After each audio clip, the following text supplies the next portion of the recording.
Xuyên không Trung Hoa kính chào quý vị. Xuyên không phải là đi dự tiệc khách khứa, xuyên không chính là từng bước đều ẩn giấu sát cơ. Ta tên là Vương Dương. Xuyên không đến thời Nam Tề, tại Kinh Châu năm Vĩnh Minh thứ 8.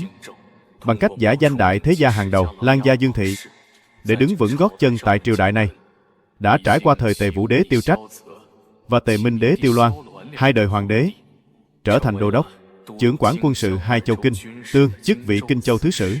Trong 5 năm nhậm chức tại Kinh Châu, ta ở khu vực Hồ Động Đình khai khẩn điền địa, xây dựng thủy lợi, an dân lập hộ, luyện binh tích lương. Nay, Tiêu Loan đã băng hà. Kẻ sau này bị phế làm Đông Hôn Hầu là Tiêu Bảo Quyển vừa mới đăng cơ. Nam Tề sắp rơi vào cảnh nội loạn rồi.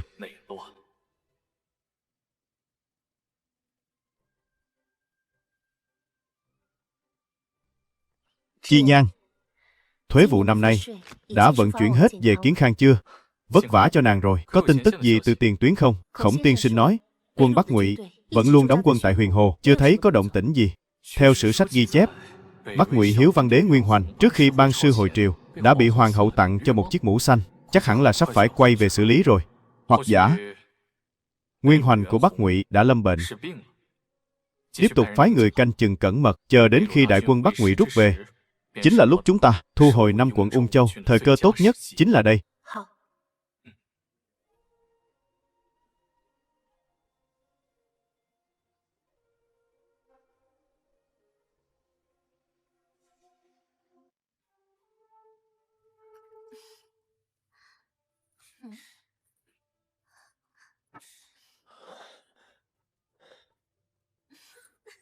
Chuyện này,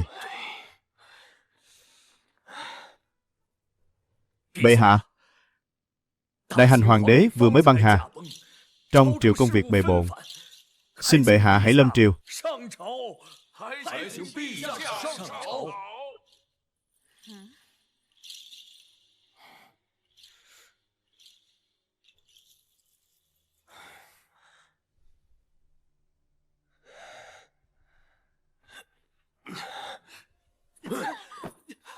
Buông trẫm ra, trẫm là hoàng đế. Ta là cậu của ngươi. Quốc cửu, vạn lần không nên làm thế.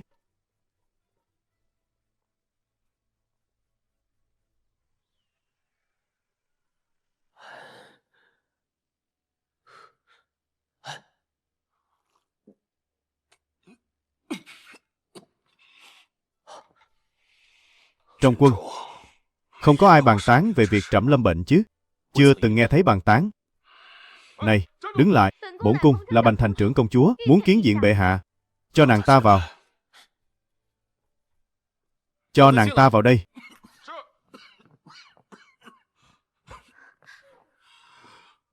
Hoàng muội không ở Lạc Dương, vì sao lại đến đây? Muội có việc muốn tố cáo hoàng hậu Phùng Nhuận tư thông với nội giám Cao Bồ Tát.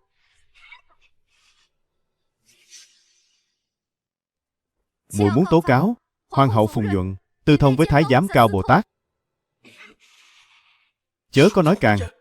Ngươi có biết vu khống hoàng hậu sẽ phải tội gì không? Kể từ khi hoàng huynh xuất chinh bên ngoài, Phùng Nhuận và Cao Bồ Tát đã hành lạc ngay trong cung, khắp nội cung không ai không biết. Nếu hoàng huynh không tin, cứ về tra chứng là sẽ rõ ngay. Hoàng huynh,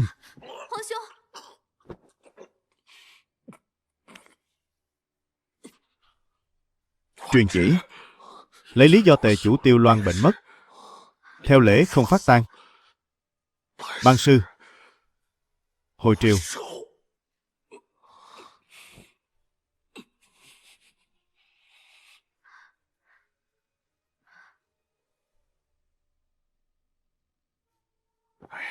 Quốc cửu, bệ hạ dù sao cũng là bệ hạ. Mọi việc ngài ấy tự có chủ trương. Ông sao có thể quản thúc ngài ấy như vậy? Tiên đế trước lúc lâm chung đã phó thác 4 người chúng ta làm phụ chính đại thần. Chúng ta nên khuyên can bệ hạ mới phải.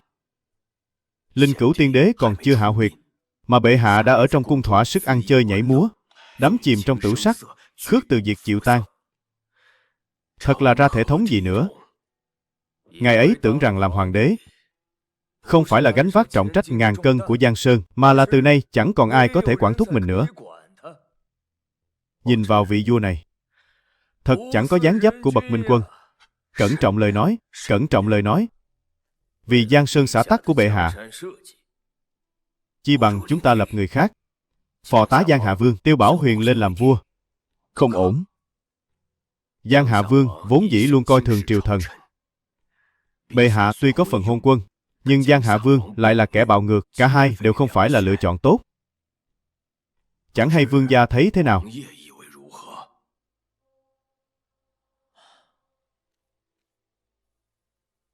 Theo ý ta, bệ hạ tuổi đời còn quá trẻ. Đâu có lập các vị vương gia khác lên thay, thì tuổi tác cũng chỉ nhỏ hơn mà thôi. Hay là lập ta làm vua, nói cũng có lý. Chi bằng lập ta làm vua đi. Thủy An Vương nói rất chí lý. Nay giặc ngoại bang đang hổ báo rình rập. Tân đế đăng cơ, triều đình còn chưa ổn định. Thủy An Vương tuổi cao đức trọng. Nếu như phò tá Thủy An Vương đăng cơ, sẽ dễ dàng bình định cục diện triều chính. Được như vậy thì tốt quá. Ta cũng ủng hộ phò tá Thủy An Vương. Thủy An Vương, lão phu tự thấy mình tuổi tác đã cao, lực bất tòng tâm rồi. Ta dự định cáo quan về quê để báo hiếu, thủ tang cho mẫu thân.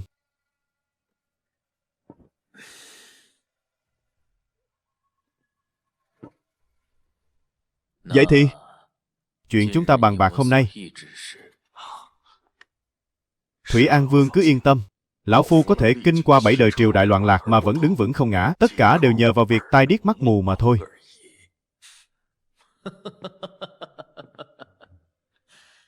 Ta thấy thượng thư lệnh đây, vẫn còn tin anh sáng suốt lắm. Thôi bỏ đi. Nếu thượng thư lệnh đã có hiếu sự trong người, ta cũng chẳng nỡ ép uổng làm gì. Đa tạ Thủy An Vương.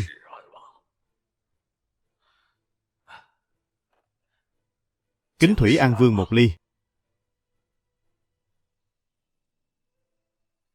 Chủ công, quân chủ lực Bắc Ngụy đã thu quân về Lạc Dương. Trần Hiển Đạt gửi thư báo rằng ông ấy đã chuẩn bị sẵn sàng xuất phát.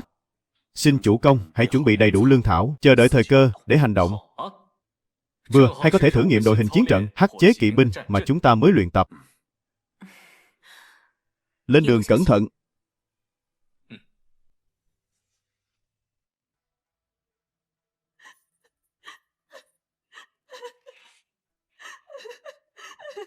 Hoàng thượng. Bệ hạ. Bệ hạ, có hoàng hậu ở đây. Thần xin phép cáo lui trước. Không cần phải tránh mặt. Cô ta từng là tẩu tẩu của ngươi, thế nhưng lại làm loạn hậu cung, còn định dùng tà thuật yểm bùa để nguyền rủa trẫm. Định học theo thói cũ của Phùng Thái Hậu năm xưa, muốn thao túng triều chính. Tiếc thay trẫm đã phế hậu một lần rồi, phế thêm lần nữa e là không tiện. Vừa rồi trẫm định nể mặt cho cô ta một con đường lui, mong rằng cô ta sẽ tự kết liễu cho êm đẹp, đưa Phùng thị xuống giam lỏng.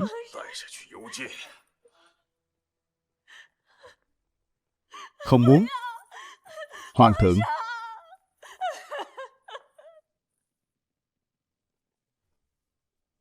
Bệ hạ. Bệ hạ, tên đảo Di Trần Hiển Đạt đã dẫn quân đánh chiếm Mã Quyển Thành. Trung Sơn Vương Nguyên Anh liên tiếp bại trận. Vừa có chiến báo truyền về, Nam Hương cũng mất rồi. Bệ hạ, thần trước đây đã từng nói, binh sĩ không thạo tiếng tiên ti, không hiểu được quân lệnh, tất nhiên là khó bề chỉ huy. Nay đám đảo Di đó đã đánh tới tận cửa rồi. Vả lại Lạc Dương oi bức thế này, chớ có bàn lùi về quốc sách. Thần không dám. Chỉ là biên dân lục trấn này oán thán ngất trời. Đều nói rằng từ khi dời đô về Lạc Dương, ngày sống chẳng bằng ngày xưa. Cứ đà này mãi, e là xã tắc nguy biến mất thôi. Cứ đà này mãi, e là xã tắc nguy biến mất thôi. Bệ hạ hay là phái một mãnh tướng dẫn binh đánh đuổi Trần Hiển Đạt. Phái ai đi? Dù phái ai đi chăng nữa, trận này mà thua, các khanh lại sẽ nói đó là lỗi của Hán Pháp. Còn trận này mà thắng, có phải các khanh sẽ mượn thế cậy binh tự trọng, ép trẫm phải bãi bỏ Tân Pháp? Bệ hạ, thần tuyệt đối không có ý đó. Chỉ là Long thể bệ hạ bất an, không nên ngự giá thân chinh. Bệ hạ,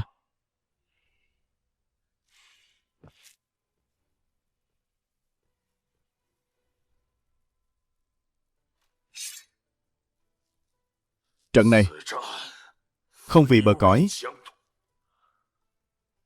mà là vì quốc vận.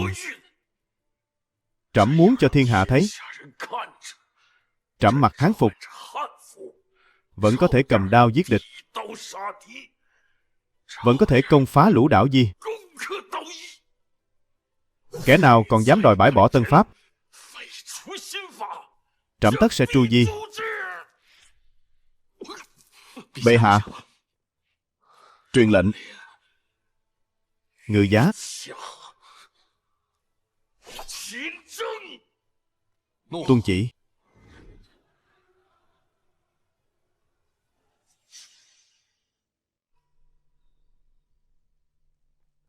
Báo. Nói đi. Lỗ chủ Nguyên Hoành đích thân dẫn 10 vạn đại quân tới, cách Mã Quyển Thành chưa đầy 20 dặm. Lui ra đi. Rõ. Hắn chẳng phải đang bệnh nặng sao?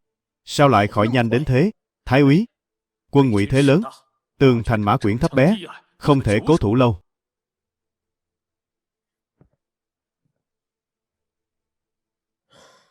Rút về Ưng Tử Sơn thôi. Nơi đó địa thế hiểm yếu, dễ thủ khó công. Quân ta dựa vào đó mà tử thủ, đợi viện quân của Vương Dương tới.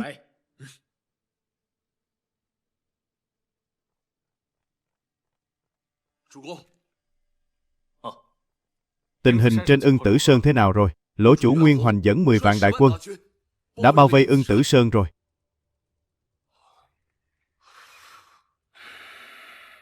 Phải nghĩ cách mới được.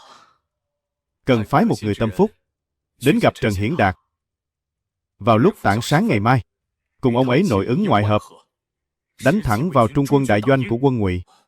Rõ. Hạ quan nguyện đi. Ngươi sao?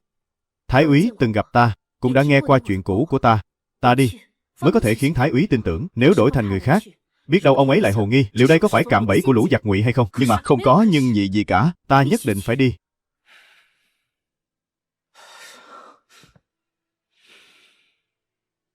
Được. Nhưng chuyến này nàng đi, vạn phần phải cẩn trọng.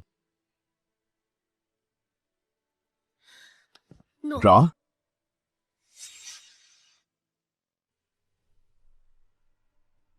Đại chiến sắp tới, phải đảm bảo tuyệt đối an toàn cho kho lương. Nói đi. Anh tham quân Lâu Sính, thuộc bộ hạ của Vương Dương cầu kiến. Lâu Sính.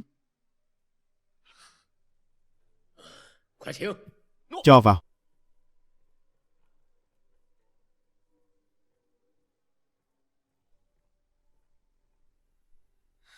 Thái úy.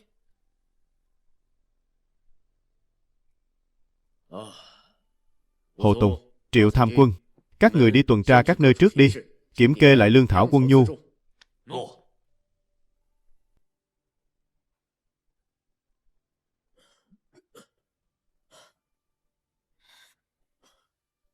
Cháu gái Tạ Gia, sao cháu lại ở đây?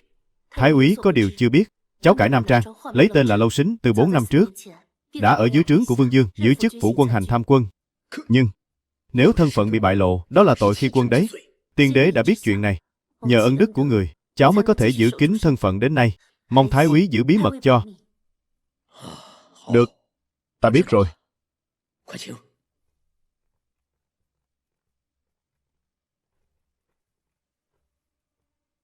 Phò mã phái cháu đến đây, phải chăng đã có sắp đặt gì? Bộ hạ của ta có 2 vạn tinh binh, đã đóng quân bên ngoài Ưng Tử Sơn. Chủ công muốn trước tảng sáng mai, cùng Thái úy nội ứng ngoại hợp, tấn công trung quân đại doanh của giặc Bắc, quyết lấy đầu Ngụy chủ Nguyên Hoành. Được. Thật quá tốt. Thái úy, ý của chủ công là Trước tiên chúng ta làm thế này, sau đó... Hiểu rồi, ta hiểu rồi.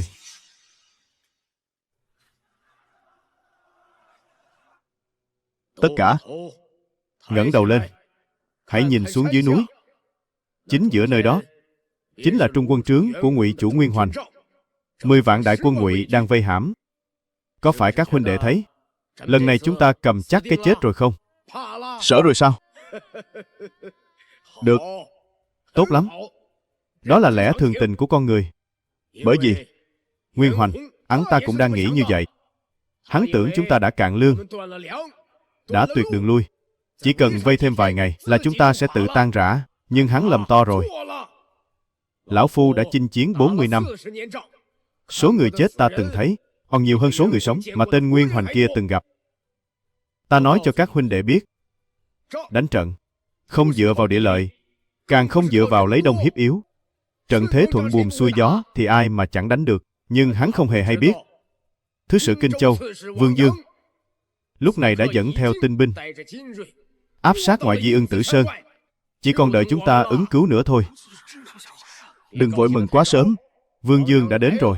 Chúng ta nếu cứ án binh bất động thì cũng chỉ có con đường chết. Ai có gan, hãy cùng ta sang phẳng trung quân đại doanh của Lũ Bắc Ngụy, quyết một trận tử chiến với chúng. 18 năm sau, lại là một trang nam tử hán đại trượng phu, không hổ danh là những thiết huyết hán tử của đại tề ta. Truyền lệnh của ta, lương khô thịt muối toàn bộ cho vào nồi nấu sạch, quân nhu rườm rà tất cả đem thiêu hủy.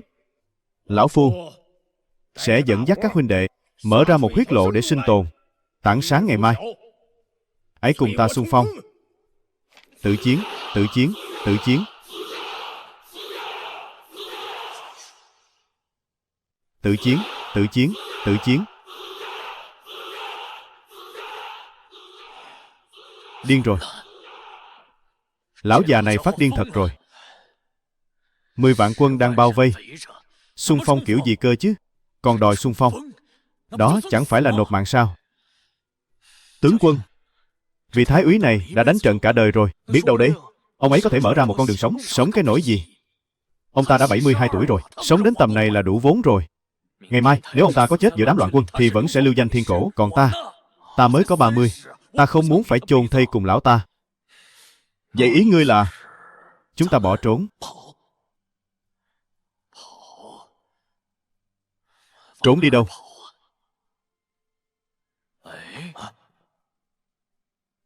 Đưa theo Trần Hiển Đạt. Hai ta mới có đường sống. Nếu hai ta bỏ chạy, đó là tội đào ngũ ngay tại trận. Nhưng nếu mang theo Trần Hiển Đạt thì chúng ta chính là nhẫn nhục chịu đựng để bảo toàn mạng sống cho chủ soái.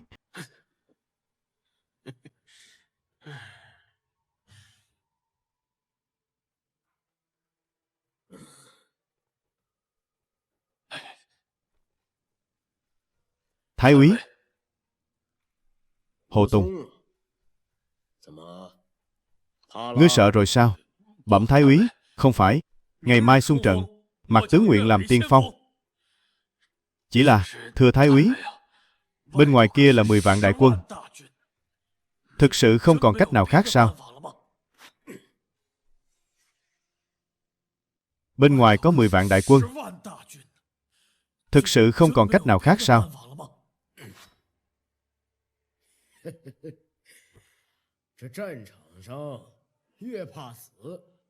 Ngươi càng sợ hãi thì cái chết càng đến gần. Không sợ chết mới có cơ hội được sống. Thế này đi, ngày mai hãy theo sát lão Phu. Chỉ cần chúng ta đâm xuyên qua được trung quân Lũ Bắc Ngụy, tất sẽ đại bại. Thái úy dạy bảo rất đúng. Mạc tướng cảm thấy thái úy đã quá mệt mỏi rồi. Ngài cần phải nghỉ ngơi. Tạm nghỉ một lát đi. Nghỉ ư? Đại chiến đã cận kề, còn nghỉ ngơi cái nỗi gì? Thái úy, xin đừng trách ta. Thái úy, mau, đừng để ngài ấy tỉnh lại. Mau lấy bao tải ra đây. Thái úy, xin đừng trách ta. Ta cũng không còn cách nào khác. Trận đánh này không thể thắng nổi. Đây cũng là để cứu lấy mạng mọn của chính mình.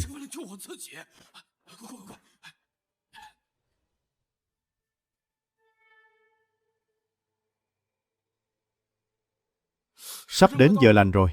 Sao Thái úy vẫn chưa ra nhỉ? Để ta đi mời Thái úy.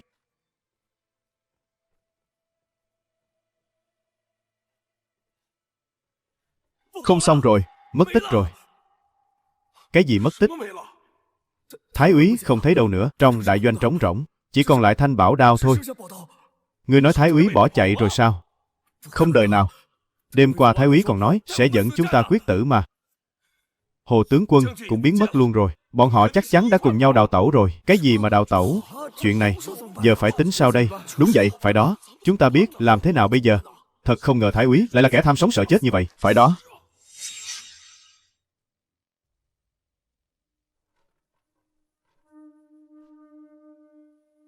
Quân Tề đang có biến. Thừa cơ hội này, lập tức điển binh xuất kích. Rõ.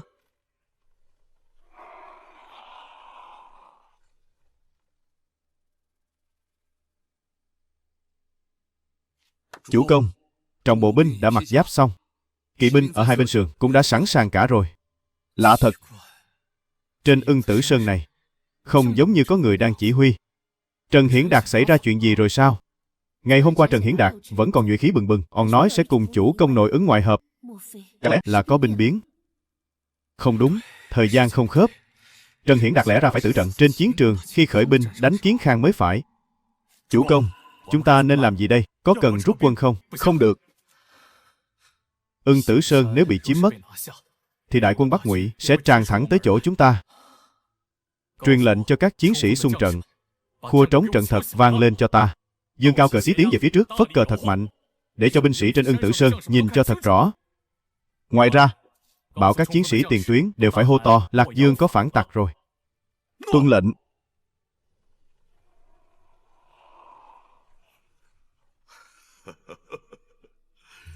Quân Tề lòng quân đã loạn. Thừa thắng xông lên.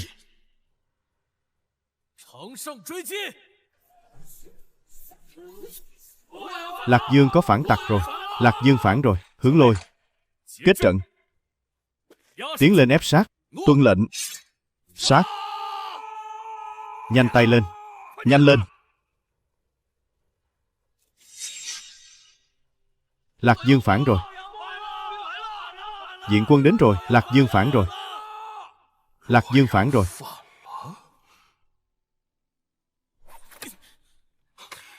Bảo vệ bệ hạ. Bệ hạ, đây là kế công tâm của Lũ Đảo Di. Lạc Dương vốn là quốc đô. Trọng binh canh giữ cẩn mật. Lẽ nào nói phản là phản ngay được? Trẫm biết đó là kế. Nhưng binh sĩ thì không biết. Cựu quý tộc Tiên Ti ở Lạc Dương vốn đã sớm bất mãn với chính sách Hán hóa. Báo, bệ hạ, phía sau đột nhiên xuất hiện đại quân Nam Tề, khiên giáp vô cùng tinh lương. Chúng ta không công phá nổi. Chúng ta sắp bị chúng bao vây rồi.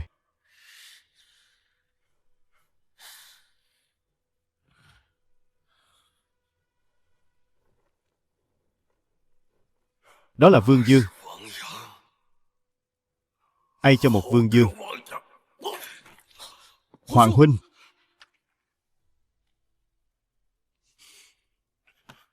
Truyền lệnh. Yêu cầu các quân hậu cần, bất kể bộ tộc nào chạm trán với Vương Dương, hãy thu gom binh sĩ, từ từ rút quân. Rút quân.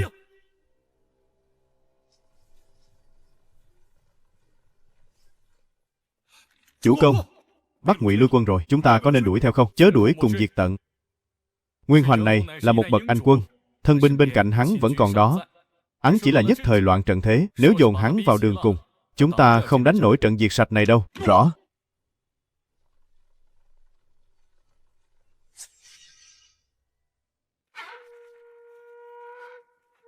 Vương sứ quân, ơn cứu mạng, đến thác cũng khó báo đáp, xin nhận của bọn ta một lạy. Đều là quân đồng minh, không cần khách khí, xin đứng lên đi. Trần Thái úy đang ở đâu? Trần Hiển Đạt ư? Tối qua lão còn bảo với chúng ta là sẽ xung phong, thế mà lại bỏ mặt huynh đệ chạy mất rồi. Sao có thể như vậy được? Hắc Ngũ, đợi người đi tìm. Nếu lão thực sự bỏ chạy trong đêm, thì chắc chắn chưa đi xa được đâu. Nhanh lên.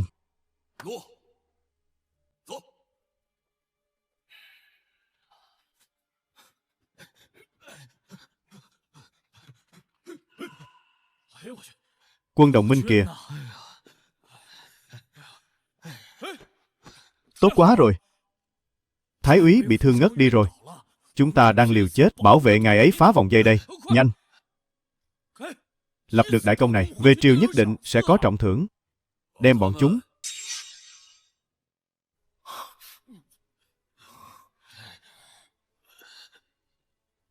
Hỗn xược! Thân là tướng lĩnh, vì tư lợi cá nhân mà dám khống chế chủ soái, suýt chút nữa đã hại chết 3 vạn tướng sĩ của ta. Thì đã sao chứ? Chúng ta làm thế là để bảo vệ thái úy. Còn dám cãi chày cãi cối sao? Trần thái úy!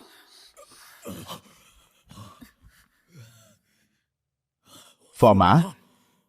Đa tạ!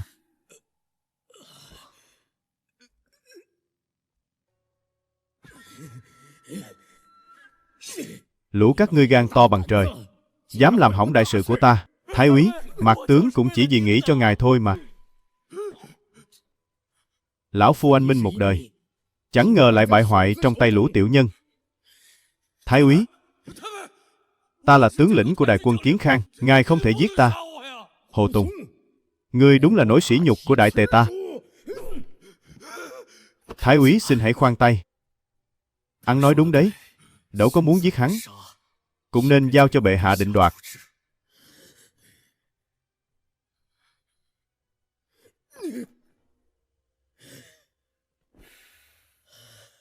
Phò mã, lão phu vốn định cùng ngài nội ứng ngoại hợp, không ngờ lại ra nông nổi này. Thái úy, ngài không cần tự trách. Quân Bắc Ngụy đã rút lui. Thái úy, hãy cứ nghỉ ngơi trước đã.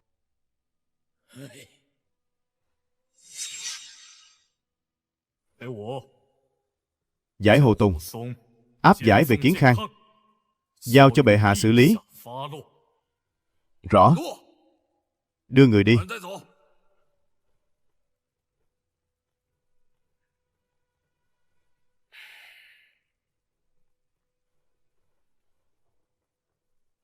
Bệ hạ, binh sĩ tướng sĩ đã được tập hợp lại. Binh lực của chúng ta vẫn chiếm ưu thế. Xin bệ hạ chuẩn tấu cho thần xuất binh để vây sát Vương Dương.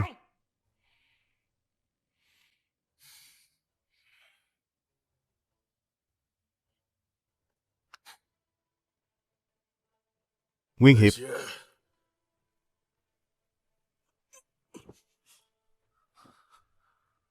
hãy báo cho Vương Dương biết, trẫm muốn cùng ngài ấy gặp mặt một lần. Mỗi bên chỉ mang theo vài binh sĩ, ập nhau tại trước trận tiền. Tuân mệnh.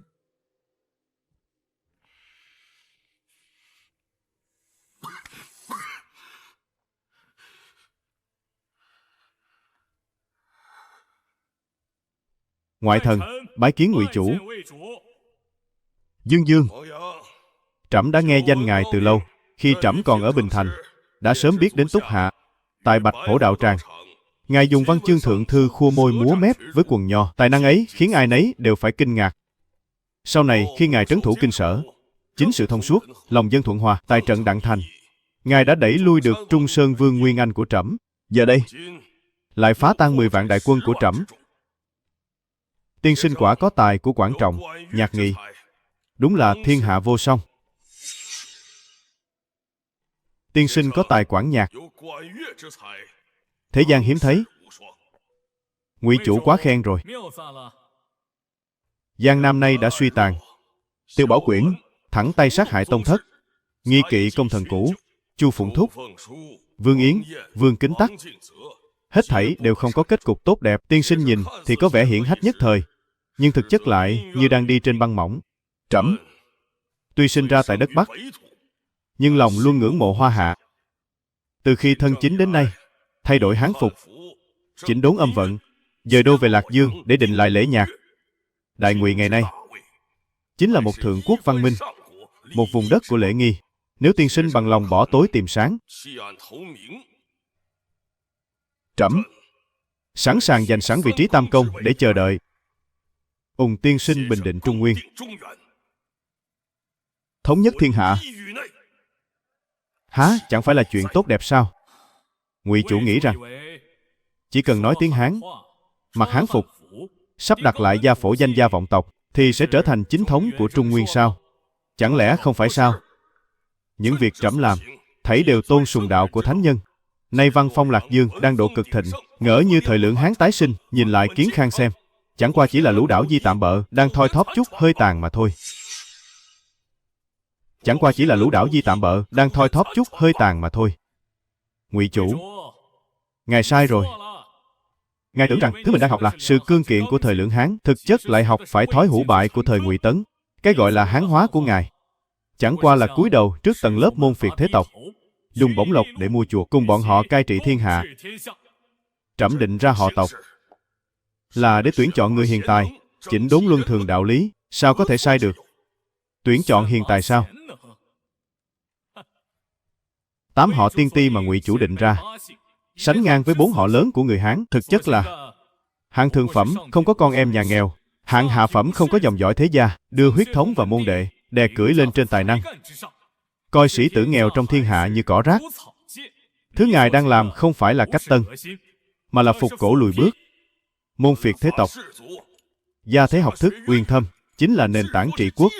Thái Vũ đế giết Thôi Hạo, không chỉ vì ông ta viết sử quá thẳng thắn, mà còn vì ông ta dùng chiêu bài chỉnh đốn nhân luân, phân định rõ chính sách họ tộc, nhằm lũng đoạn con đường thăng tiến của quan lại, biến công khí của triều đình thành tài sản riêng của môn phiệt. Muốn dùng cách đó để kìm kẹp hoàng quyền, đợi đến khi lông cánh đầy đủ thì có thể thao túng diệt phế lập. Nay Thôi Hạo đã chết, nhưng chính sách của Ngụy chủ lại còn tệ hại hơn cả Thôi Hạo. Đông Tấn suy yếu là do môn phiệt bế tắc. Thiên tử phải nhìn sắc mặt thế tộc mà tồn tại. Các đời đế vương Nam Triều đều muốn phá bỏ hàng rào này. Còn ngài, vì muốn được các thế tộc công nhận, lại coi nó như trân bảo, mà chẳng biết mình đang tự đào hố chôn mình.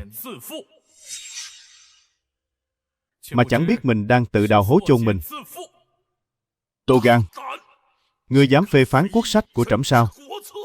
Chính thống thực sự nằm ở lòng dân, là khiến người hiền đức có địa vị, khiến người có năng lực giữ chức quyền. Cái gọi là hán hóa của ngài, chẳng qua là để bọn môn phiệt thế gia cùng với quý tộc tiên ti của các người cùng nhau ngồi không hưởng lợi, biến hàng vạn lê dân bách tính thành vật tế thần để nuôi dưỡng cho lũ công tử bột nhà giàu các người. Ta dám khẳng định rằng, không quá 30 năm nữa, chính những bách tính bị ngài ruồng bỏ sẽ tàn sát sạch Lạc Dương. Lũ quyền quý đầy thành sẽ bị giày xéo dưới gót chân bùn, khắp phố phường sẽ chỉ toàn xương trắng của lũ công khanh. Láo xược, đừng có nói lời hù dọa người khác. Đại ngụy của trẫm, Giang Sơn vạn năm trường tồn, có phải là hù dọa hay không? Thanh sử tự có lời công minh, đạo không cùng chí hướng, chẳng thể cùng mưu sự. Trận chiến này, Vương Dương ta đã được lĩnh giáo rồi, mời về cho. Rút quân.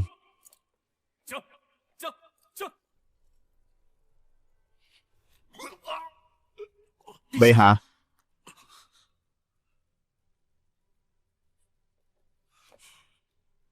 trở về doanh trại.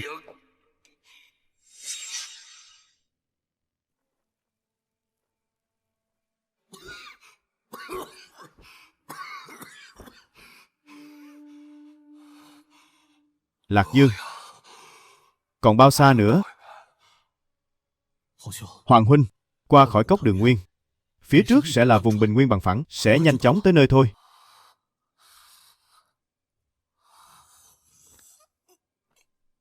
Đáng tiếc thay,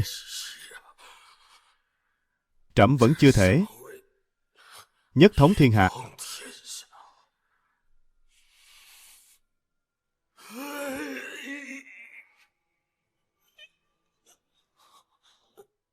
Hoàng huynh, Hoàng huynh,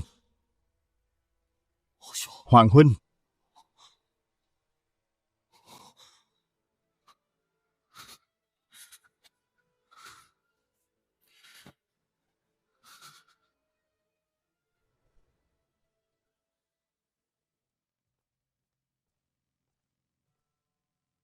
Hoàng hậu, bệ hạ đã băng hà rồi. Chết rồi sao? Cuối cùng cũng chết rồi. Tốt lắm. Còn không mau giúp bổn cung thay y phục. Tân đế còn nhỏ tuổi. Bổn cung nên noi gương Phùng Thái hậu năm xưa, phò tá ấu chúa, buông rèm nhiếp chính, Tuân di chiếu của Đại Hành Hoàng đế. Mời hoàng hậu lên đường.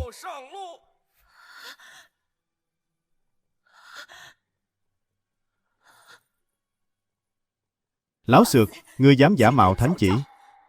Bệ hạ yêu ta nhất. Sao người có thể giết ta được? Chắc chắn là do Nguyên Hiệp giở trò ma quái. Bổn cung là hoàng hậu, giờ đã là thái hậu. Người đã là hoàng hậu rồi, vậy mà còn không giữ phụ đạo. Bệ hạ dù có yêu chiều người đến mấy, cũng chẳng thể chịu nổi chuyện cắm sừng này đâu. Cô mẫu Phùng thái hậu của ta, chẳng phải cũng có vô số nam sủng đó sao? Bệ hạ vẫn tôn thờ bà ấy như bậc thánh nhân. Sao đến lượt ta lại không được chứ? Truyền ý chỉ của ta ra ngoài, ta sẽ thăng ngươi làm thủ lĩnh nội giám. Bệ hạ đã nói rồi, ngươi sẽ sủng ái ta suốt đời này, sẽ sủng ái ta cả đời này.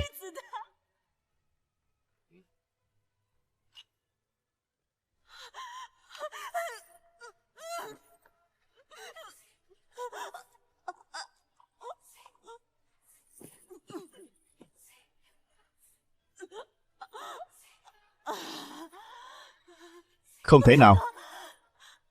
Ta là thái hậu, là Phùng thái hậu thứ hai.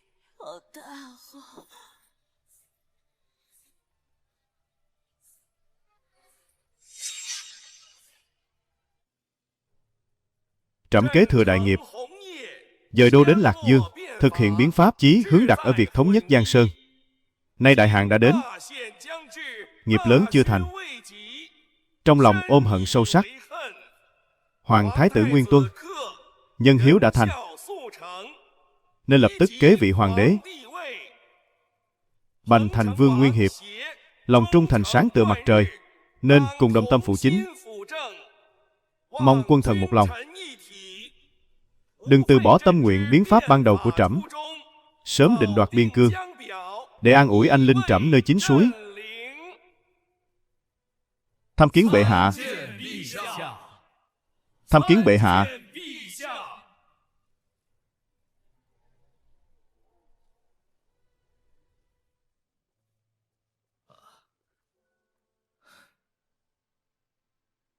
Huyền Huy, sao đệ lại dọn vào ở phủ Phò Mã rồi? Kể từ sau khi Vương Kính Tắc chết, nội tử lúc nào cũng mang dao găm trong mình. Thay vì ngày ngày phải sống trong lo âu sợ hãi, chi bằng dời ra ngoài ở cho xong. Hạ Quan vốn có giao tình rất thân thiết với Vương Dương. Vương Dương có viết thư trả lời rằng chỉ cần ta giúp anh ta ở Kiến Khang, trong nom phủ đệ này cho tốt, thì có thể để ta vào ở trước.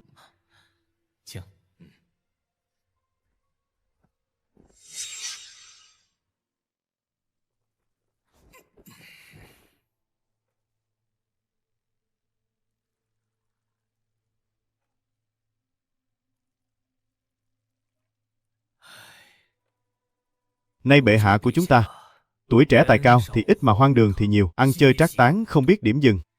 Giang Sơn Nam Quốc này đang ngàn cân treo sợi tóc. Thủy An Dương vốn là cháu đích tôn của Minh Đế, đức cao vọng trọng.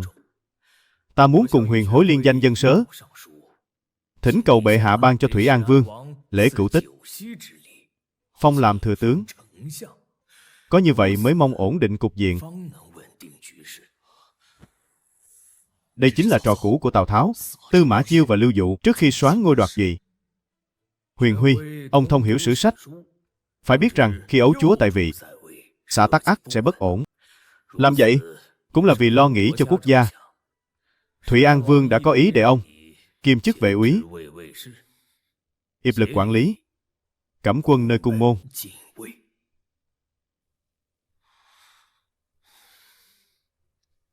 Xin hãy để hạ quan suy xét lại đôi chút.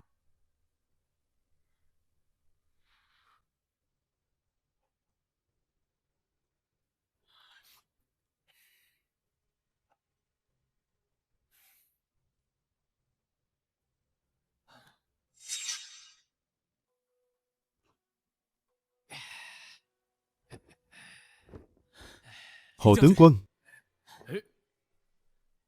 Tạ đại nhân. Tiêu Giao Quan muốn nắm giữ cấm quân, Mưu đồ phế lập.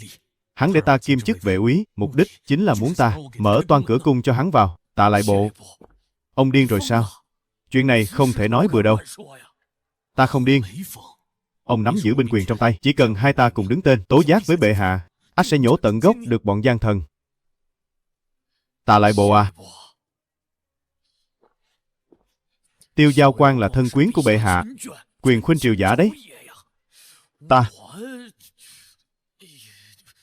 Nếu bây giờ ta đi tố giác, e rằng ngày mai đầu đã lìa khỏi cổ. Thế này đi, Lưu Huyên là quốc cửu, ông hãy đi tìm ngài ấy đứng ra tố giác thì bệ hạ mới tin.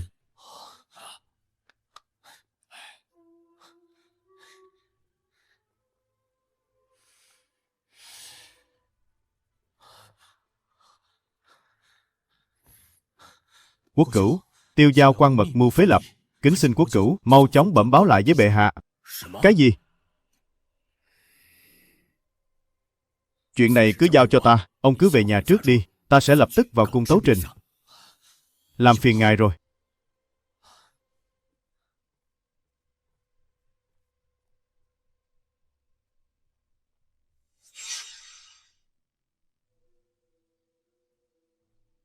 Tạ Tiểu, tốt lắm. Tên họ Tạ này không thể giữ lại được nữa, hắn đã biết rõ nội tình, lại còn ôm lòng phản nghịch.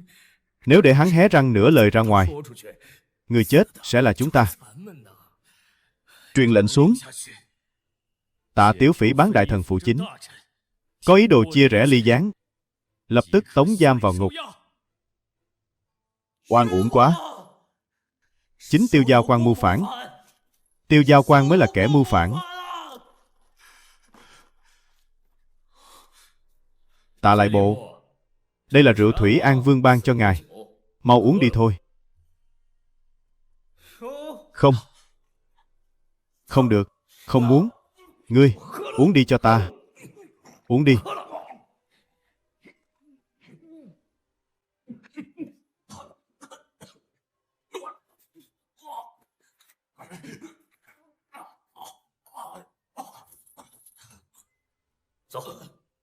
Đi.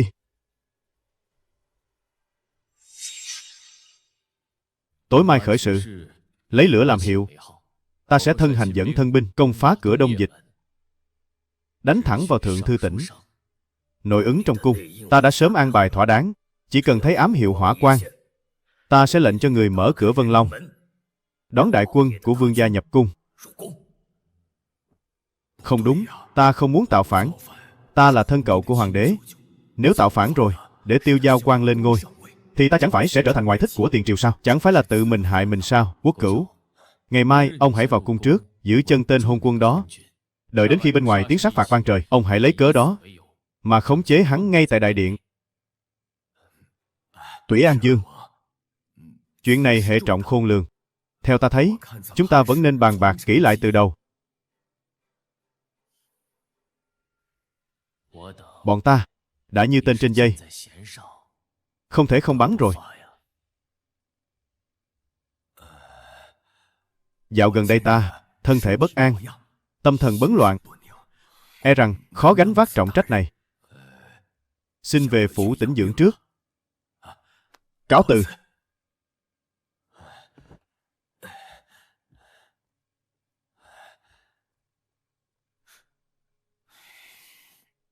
Việc mưu phản, làm gì có đạo lý bỏ cuộc giữa chừng. Người đâu? Sai người tập kích sát hại Lưu Hiên. Hễ hắn vừa rời khỏi phủ Thủy An Vương, lập tức ra tay. Tuân lệnh.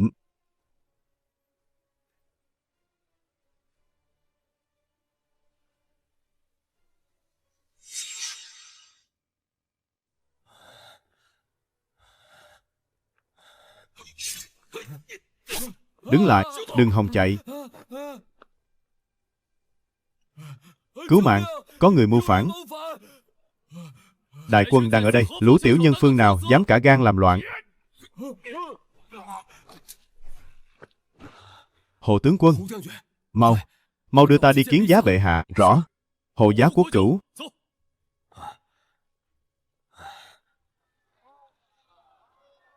Đến xem thử đi, nhìn thử đi nào. Bán cá đây, Hách quan vào xem thử đi. Cá tươi đây, bán cá đây. Mời khách quan vào trong. Hách quan nhìn cái này xem.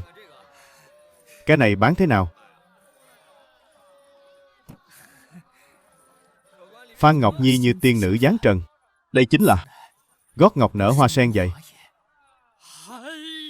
Bệ hạ thật là có tài văn chương. Gia nhân múa lượng thước tha. Bệ hạ, ngài sắp xếp như vậy, khiến cho khu phố phồn hoa thời thịnh trị này của chúng ta càng thêm phần hưng thịnh, hỗn ràng.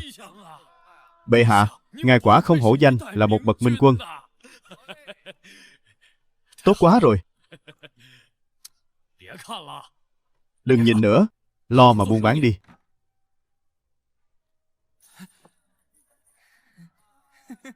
Ngươi mau dọn dẹp cho gọn gàng vào, xem ngươi bày biện bừa bãi chưa kìa. Quốc cửu, đây là khu chợ, không được làm càn. Bệ hạ cứu mạng. Có kẻ muốn giết thần. Có kẻ muốn giết thần. Có kẻ muốn mưu phản. Cậu à, giữa thanh thiên bạch nhật tàu phát điên cái gì vậy? Ai dám giết cậu chứ? Là Thủy An Vương. Tiêu Giao Quan muốn mưu triều soán vị. Còn có Giang Tự nữa. Bọn chúng thông đồng một ruột, muốn phế bỏ bệ hạ. Thần không cam tâm đồng lưu hợp ô với chúng, nên Tiêu Giao Quan mới phái người ám sát thần. Khá khen cho một Tiêu Giao Quan, giỏi cho tên Giang Tự. Tiên đế đối đãi với bọn họ không hề bạc, vậy mà chúng dám mưu phản. Lão gia, không xong rồi, Quốc cửu đã chạy vào hoàng cung rồi.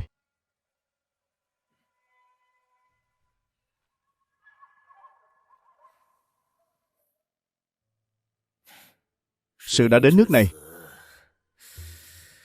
chỉ đành lấy tỉnh chế động. Đành xem bệ hạ liệu có nể tình xưa nghĩa cũ mà mở lượng hải hà, tha cho ta một con đường sống.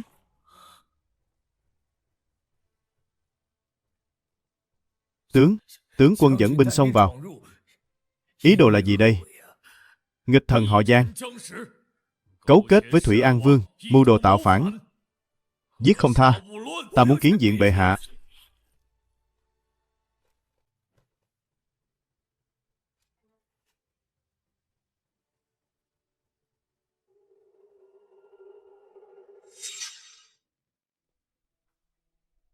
Vương gia, kế sách hiện giờ chỉ có lập tức khởi binh, mới mong tìm được một tia hy vọng sống. Được. Lập tức khởi binh, cố thủ vương phủ, diệt trừ hôn quân, diệt trừ hôn quân.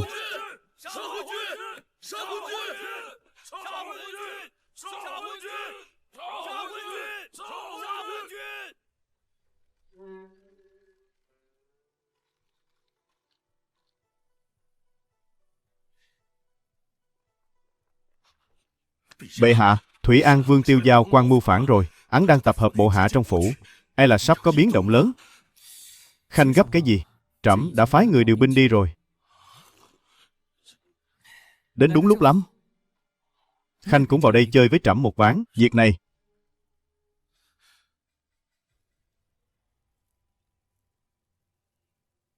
vương gia, tin tức đã bại lộ rồi. Thừa dịp vòng vây của chúng chưa khép chặt, chúng ta hãy dẫn tử sĩ đột phá vòng vây, tiến thẳng đến Đại Thành. Họa may còn giữ được mạng già. Không được. Bây giờ mà xông ra ngoài, chẳng khác nào làm bia đỡ đạn. Chờ trời sáng, đợi đến khi trời sáng, ta sẽ tìm cách liên lạc với vài vị tướng quân trấn thủ. Biết đâu tình thế sẽ xoay chuyển. Vương gia, binh quý ở thần tốc. Đợi đến khi trời sáng, chúng ta thật sự sẽ bị dây chết mất. Ngươi câm miệng. Bản vương tự có chừng mực.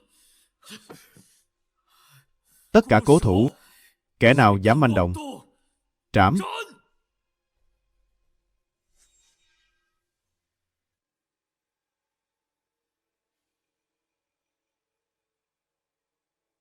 Đã là rùa rụt cổ không muốn ra, vậy thì đừng hòng ra nữa. Huynh đệ, phóng hỏa tiễn. Rõ.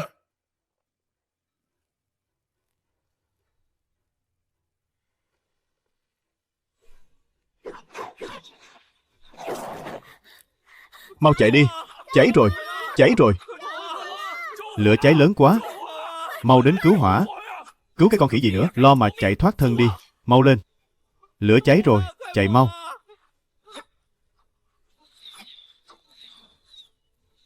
Chạy mau đi. Chạy mau, không được chạy, cứu mạng. Chống cự đi, chặn chúng lại cho ta. Vương gia, ngươi cũng lên đó chặn chúng lại cho ta.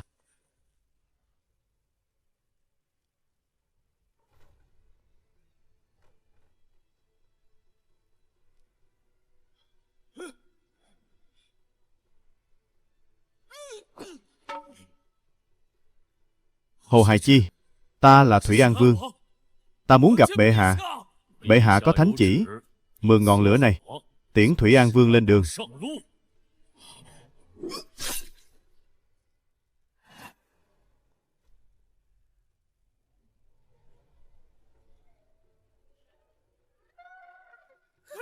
Đừng mà.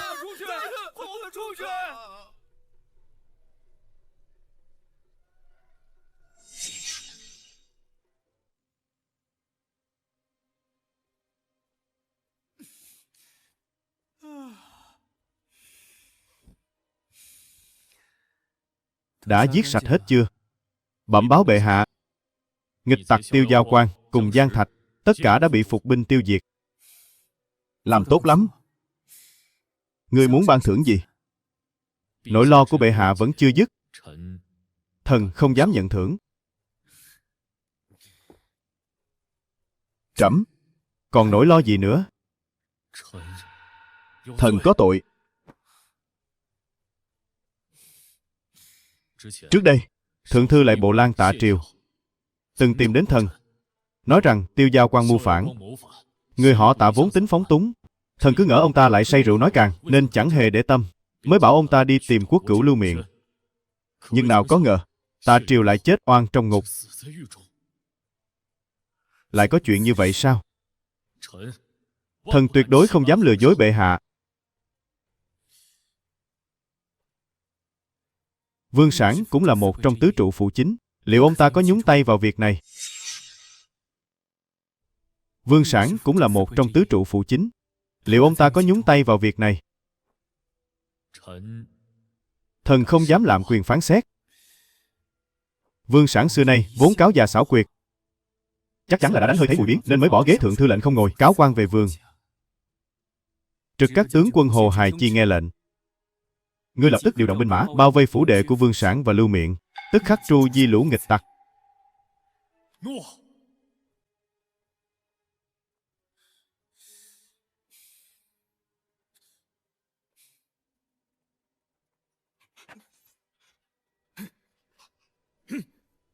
Các người, Hồ tướng quân, ngài làm vậy là có ý gì? Bệ hạ có chỉ. Vương Sản có liên quan đến vụ án mưu phản của Tiêu Giao Quan, lập tức thi hành án tử. Tuân lệnh. Ngươi.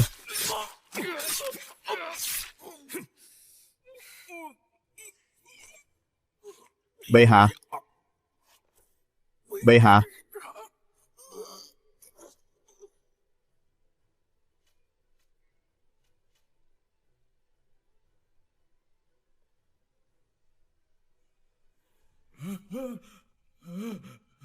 Ta muốn kiến diện bệ hạ.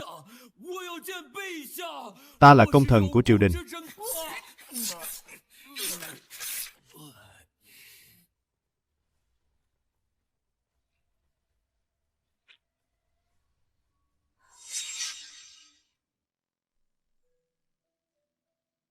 Có biết vì sao ta phải lấy hóa danh là Lâu Sính không?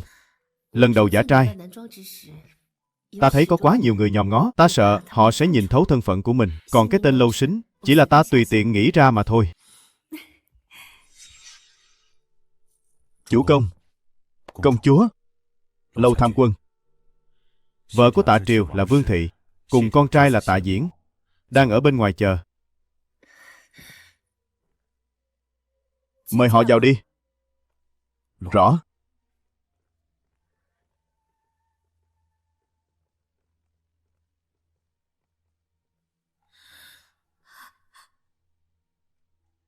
Công chúa, tẩu tẩu, Điểu Nhi, có phải huynh trưởng đã gặp chuyện rồi không? Phụ thân của cháu bị Tiêu Giao Quan hãm hại, đã mất mạng trong ngục rồi.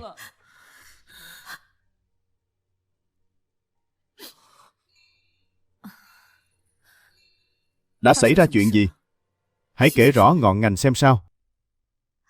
Cho nên, thúc phụ vương sản của cháu, Vương Thượng Thư tuy có phần khôn ngoan, nhưng cái khôn đó chỉ dùng được với người hiểu lý lẽ. Nếu gặp phải kẻ bất lương, Tân đế đăng cơ, lòng người dao động, triều cục bất ổn. Bảo Quyển lại không biết cách điều binh khiển tướng, An không biết trấn hưng cục diện. Phò mã, ta phải về Kiến Khang. Không được. Dẫu cho Tân đế có làm càng thế nào, thì lần này hắn cũng đang danh chính ngôn thuận dẹp loạn. Nếu nàng vào Kiến Khang lúc này, dưới trướng không binh mã, trong tay chẳng quyền uy, thì sao có thể phò tá Tân đế? Chi bằng cứ trấn thủ Kinh Châu. Nếu Kiến Khang xảy ra biến cố, vẫn có thể dẫn binh mã Kinh Châu về Cần Vương. Cũng tốt.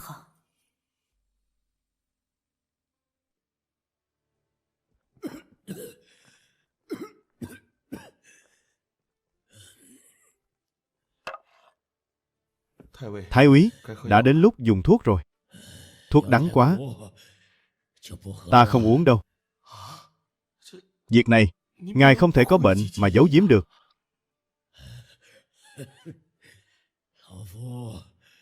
Nếu có thể bệnh chết ở Giang Châu, cũng coi như được chết già yên ổn. Chỉ sợ lại rơi vào kết cục giống như Vương Khiếp, Lưu Huyên, thân bại danh liệt.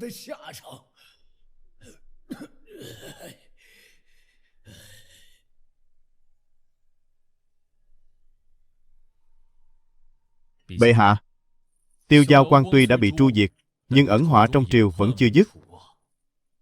Còn có ẩn họa gì nữa? Thái úy Trần Hiển Đạt, tại mình là cựu thần của Cao Tông, có công định quốc an bang, thường ở trong quân đội ỷ thế cậy già. Đối với bệ hạ cũng có nhiều phần bất kính. Thứ sử Ung Châu Bùi Thúc Nghiệp, trấn thủ trọng điểm Thọ Xuân, danh nghĩa là lá chắn triều đình, thực chất lại nuôi quân tự trọng. Ai người này không trừ khử, ắt thành đại họa. Trần Hiển Đạt, năm nay lão ta bao nhiêu tuổi rồi? Cũng phải 70 rồi nhỉ? Bệ hạ, chớ quên rằng, Tư Mã Ý khi gây ra biến cố Cao Bình Lăng cũng là lúc 70 tuổi. Nhà Tấn vì thế mà đoạt được Giang Sơn. Còn nữa, thứ sử Kinh Châu Dương Dương, nghe nói đang tích trữ lương thảo luyện binh ở Kinh Tương, giàu có nhất phương. Giờ đây Kinh Châu chỉ biết có Vương Dương, chẳng còn biết đến bệ hạ nữa. Đó chẳng phải là nơi khởi nghiệp của Hoàng Huyền năm xưa sao? Thần, một lòng đều vì bệ hạ mà suy tính.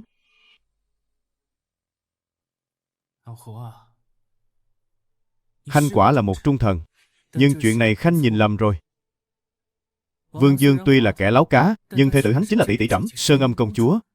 A tỷ tuy nghiêm khắc nhưng cũng thương yêu trẫm nhất. Chỉ cần A tỷ còn ở Kinh Châu, Vương Dương dám có dị tâm, A tỷ sẽ là người đầu tiên chém hắn. Bùi Thúc Nghiệp và Trần Hiển Đạt, Khanh có thể canh chừng bọn họ, nhưng tuyệt đối đừng đụng đến A tỷ. Hiểu chưa? Thần, đã rõ. Hãy xử lý xong hai tên cựu thần thời Cao Đế và Vũ Đế kia đi. Tuân chỉ.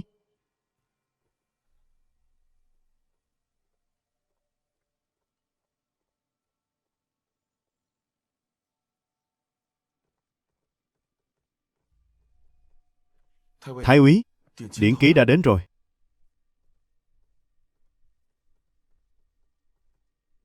Thái úy, điển ký tới rồi à? Lão phu bệnh nặng, chẳng thể ngồi dậy nghênh tiếp. Thật thất lễ rồi. Thái úy quá lời rồi. Thái úy là cột trụ của quốc gia, nguyên lão của 4 triều đại. Cơn bệnh này của ngài khiến bệ hạ lo lắng như lửa đốt. Bệ hạ hay tin Thái úy lâm bệnh, muốn xin Thái úy một bức mặc bảo. Người ta thường bảo nét chữ nết người. Nếu bút lực của Thái úy vẫn còn cứng cáp như vậy, chứng tỏ long thể không có gì đáng ngại. Bệ hạ có thể yên tâm rồi. Bệ hạ thực sự đã nói như vậy sao? Quân vô hiển ngôn.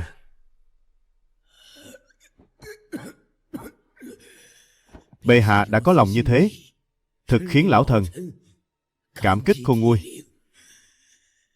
Đi theo ta.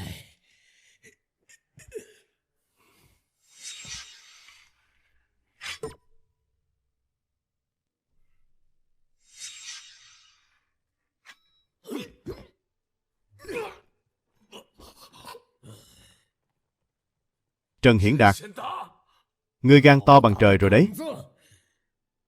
Nói mau, là kẻ nào sai khiến lão già này? Bệ hạ đoán quả không sai. Ông đúng là đang giả bệnh. Bệ hạ, bệ hạ vì sao muốn giết lão thần? Ăn lộc của vua, phải lo nỗi lo của vua. Làm phận bề tôi, mà ông lại dám để bệ hạ phải lo âu sao?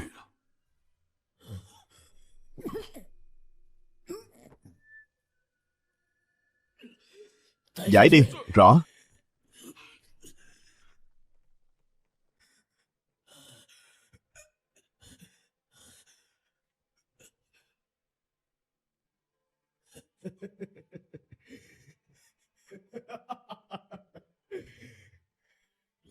Lão Phu, cả đời chinh chiến xa trường, phò tá Tiêu gia qua 4 đời hoàng đế, nay đã gần đất xa trời. Tuổi thọ chẳng còn bao năm, đã lánh mình tận Vĩnh Châu rồi. Vậy mà vẫn không chịu buông tha cho lão Phu sao?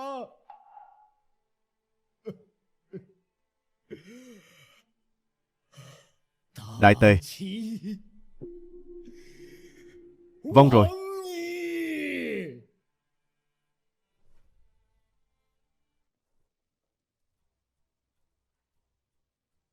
Hỡi các tướng sĩ, các huynh đệ, đều nhận ra tên này chứ? Hắn là Điển Khiết do triều đình phái đến. Ngay vừa rồi, khi lão Phu đang định vì bệ hạ mà viết thư pháp, tên tặc tử này lại nhận mật chỉ của hôn quân, âm mưu ám sát lão Phu. Dám ám sát tướng quân sao? Ta đã sớm nhìn ra hắn chẳng phải hạng tử tế gì rồi.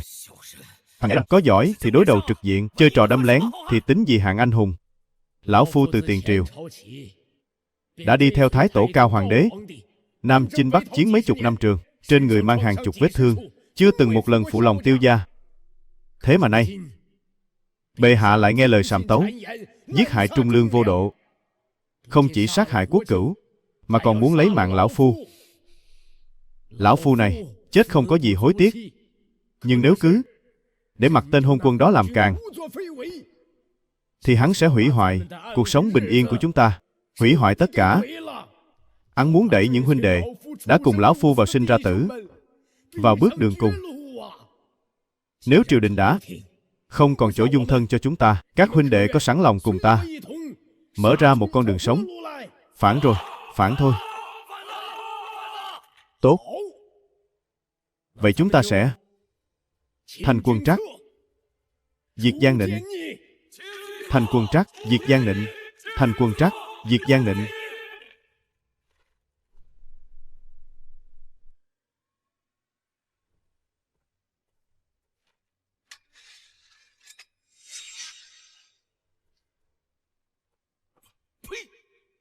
Lũ loạn thần tặc tử, ngươi dám giết ta sao? Tất cả các ngươi đều sẽ phải chôn thây. Được.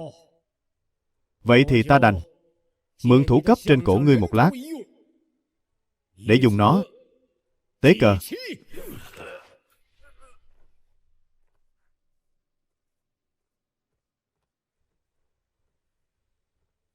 Toàn quân xuất phát. Mục tiêu tiến về Kiến Khang. Rõ, thưa tướng quân. Công chúa, Trần Hiển Đạt đã khởi binh tạo phản tại Giang Châu, đang kéo quân thẳng tiến về hướng Kiến Khang. Cái gì? Lâu Tham Quân, ngươi đi kiểm kê binh mã và lương thảo ngay cho ta. Tuân lệnh. Công chúa, ta khuyên nàng không nên đi. Kẻ tạo phản lần này không phải ai khác, chính là Trần Hiển Đạt. Uy vọng của ông ta trong quân đội chẳng hề thua kém phụ thân ta. Ông ta vung gươm tiến về phía đông lần này, sợ rằng chẳng ai có thể cản nổi. Lại thêm Bùi Thúc Nghiệp đang ở Thọ Xuân Hổ báo tương trợ, ta chỉ e sẽ xảy ra chuyện chẳng lành. ta chỉ e sẽ xảy ra chuyện chẳng lành. Công chúa, bệ hạ vốn tính đa nghi, sát hại đại thần như cỏ rác. Lúc này, nếu nàng không có chiếu chỉ, mà tự ý dẫn quân Kinh Châu vào Kiến Khang, ai là chưa giải quyết được thế nghìn cân treo sợi tóc, đã bị coi là đồng lõa với phản quân. Lúc đó đại họa sẽ ập xuống đầu. Chi bằng cố thủ Thượng Nguyên, để xem thời thế biến chuyển ra sao. Tọa sơn quan hổ đấu. Chàng rốt cuộc là muốn chờ xem biến chuyển, hay là muốn khoanh tay đứng nhìn? Ta, kinh sư đang nguy như trứng để đầu đẳng. Bệ hạ là để ruột của ta, vậy mà chàng lại ở đây tính toán thiệt hơn sao? Dương Dương, chàng rốt cuộc là sợ bệ hạ nghi kỵ, hay là muốn thừa lúc quốc gia biến loạn, để ngư ông đắc lợi, muốn học theo vết xe đổ của Hoàng Huyền ngày trước, mưu đồ chuyện bất chính sao? Công chúa, ta tuyệt đối không có ý đó. Ta chỉ là đang lo lắng cho nàng thôi, không cần nói nhiều nữa. Ta là tỷ tỷ ruột của bệ hạ, tuyệt đối không thể trơ mắt nhìn Giang Sơn đổi chủ. Nếu chàng vì muốn bảo toàn vây cánh của mình mà không dám đi, thì ta sẽ tự mình dẫn binh lên đường. Truyền lệnh xuống dưới, lập tức điểm binh, xuất quân Cần Vương. Tuân lệnh.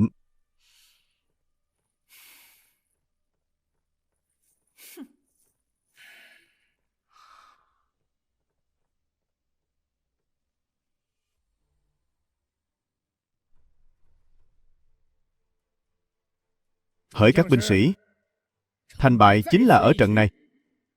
Theo ta, công thành. Rõ.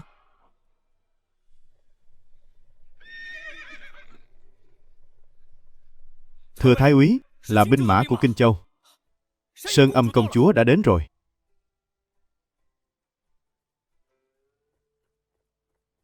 Tướng quân, Sơn Âm công chúa tới rồi. Đợi lúc bọn chúng giao tranh, lập tức mở cửa thành, xuất thành nghênh địch.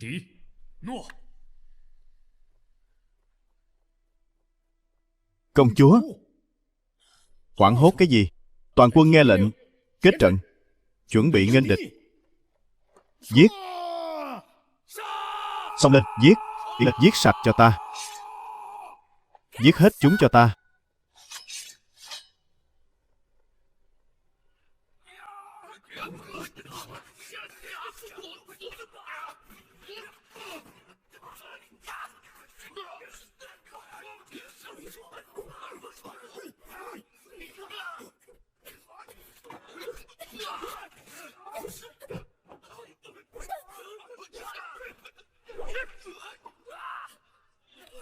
Xông lên! Kẻ nào giết được Trần Hiển Đạt sẽ được thưởng 1000 xấp lụa.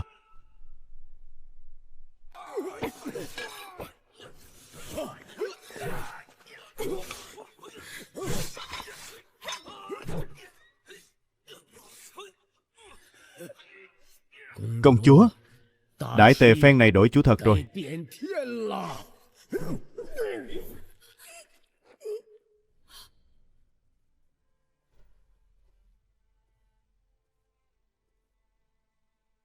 Trần Hiển Đạt đã đền tội. Hàng thì sống, chống thì chết. Hậu táng thái úy. Rõ.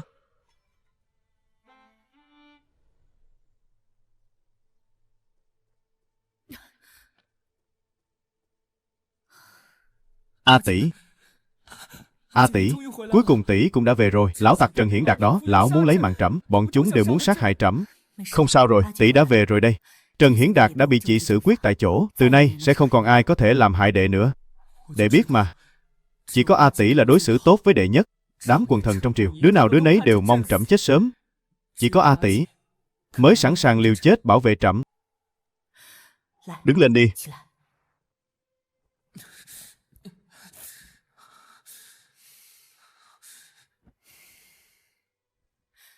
Đệ là thiên tử, phải giữ lấy uy nghi của bậc đế vương. Có A tỷ ở đây, Giang Sơn này không loạn được đâu. Có A tỷ ở đây, thiên hạ này tuyệt đối không thể loạn. Có biến rồi. Đã xảy ra chuyện gì? Bệ hạ, công chúa, thứ sử Dự Châu Bùi Thúc Nghiệp đã làm phản, hắn dâng thành đầu hàng Bắc Ngụy. Phòng tuyến Thọ Xuân của ta đã mất rồi. Bệ hạ, thừa lúc đại quân Bắc Ngụy chưa tới, xin hãy điều thứ sử Ích Châu Tiêu Ý chuyển quân tới Dự Châu. Ta nguyện cầm quân, ùng Tiêu Ý thu phục lại đất đai đã mất. A tỷ, Bùi Thúc Nghiệp cấu kết với quân Bắc Ngụy, vô cùng nguy hiểm. Ngộ nhỡ tỷ có mệnh hệ gì, thì ai sẽ bảo vệ trẫm đây? Trẫm không muốn để tỷ đi đâu. Bệ hạ, nếu không thu phục được Thọ Xuân, đại quân Bắc Ngụy chỉ sớm muộn cũng sẽ tới đây. Lúc đó cả tỷ và đệ đều sẽ không còn đất dung thân. Ta đi Thọ Xuân lần này chính là để bảo toàn chu toàn cho bệ hạ. Vậy thì tỷ nhất định phải cẩn trọng. Nếu đánh không lại thì đừng quản Thọ Xuân nữa. Mau chóng chạy về đây với đệ.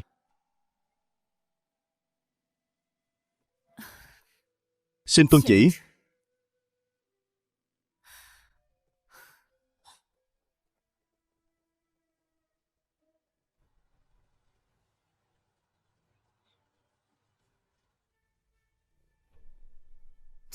Địa thế nơi đây hiểm trở, nên tấn công từ hướng này. Làm vậy ắt sẽ có thể một mẻ hốt gọn. Công chúa, xảy ra chuyện lớn rồi. Giang Hạ Vương Tiêu Bảo Huyền cùng thị trung Thôi Tuệ Cảnh đã mưu phản tại Kiến Khang. Tình hình Kiến Khang hiện giờ ra sao?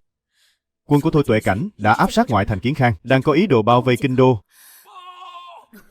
Công chúa, Bành Thành Dương Nguyên Hiệp của giặc Bắc cùng Sa Kỵ tướng quân Vương Túc đang dẫn 10 vạn bộ binh và kỵ binh tiến thẳng về phía Thọ Xuân. Bọn chúng hiện đang vượt sông Hoài. Lui xuống đi. Công chúa, hãy mau thu quân, hồi sư cứu viện Kiến Khang. Truyền lệnh xuống dưới. Lùi binh. Rõ.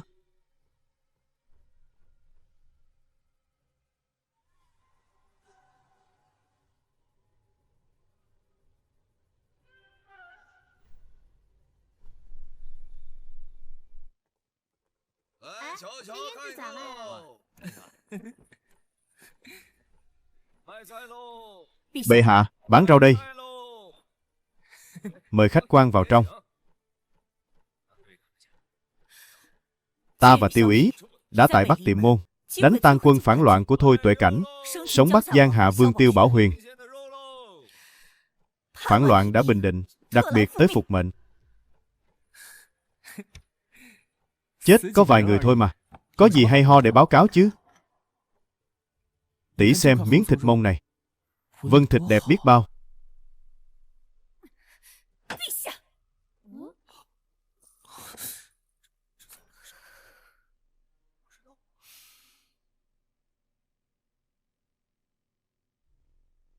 Tiên đế đem Cẩm Tú Giang Sơn này phó thác cho bệ hạ.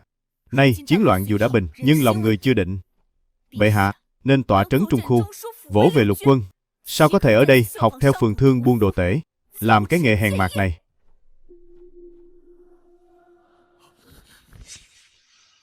A tỷ, tỷ làm cái gì thế?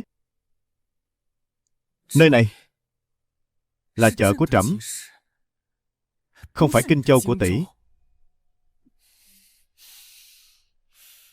Ta dù trấn chủ Kinh Châu, nhưng cũng là tỷ tỷ của bệ hạ. Tướng sĩ ở ngoài hoàng thành tắm máu liều mình chiến đấu, xác phơi không chỗ chôn thây.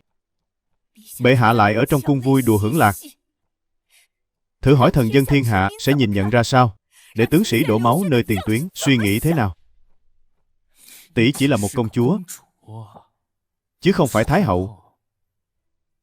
Trẫm mới là thiên tử, quy củ cũng là do trẫm định đoạt. Trẫm thích bán thịt thì bán thịt, thích giết người thì giết người. A tỷ, tỷ vừa mới về đã lải nhải không thôi, còn phiền phức hơn đám lão già kia.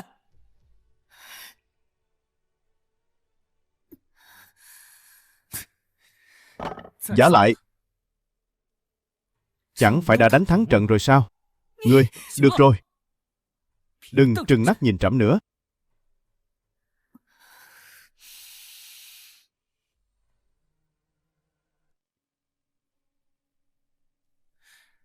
Tiêu Ý, ngươi bình định phản loạn vất vả rồi, miếng thịt này phải bồi bổ thân thể cho tốt. Là đích thân trẫm cắt đấy. 2 lạng, 300 tiền.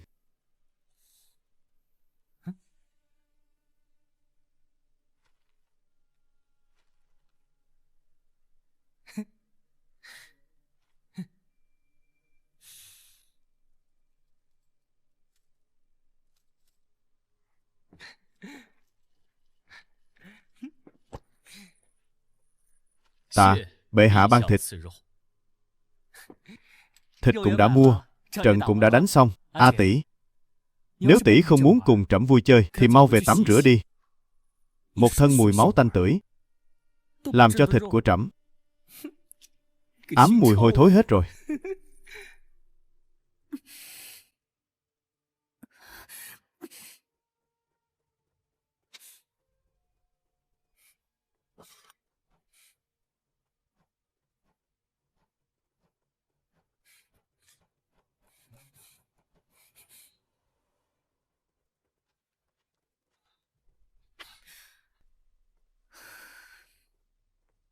Thẩm thượng thư, xin dừng bước.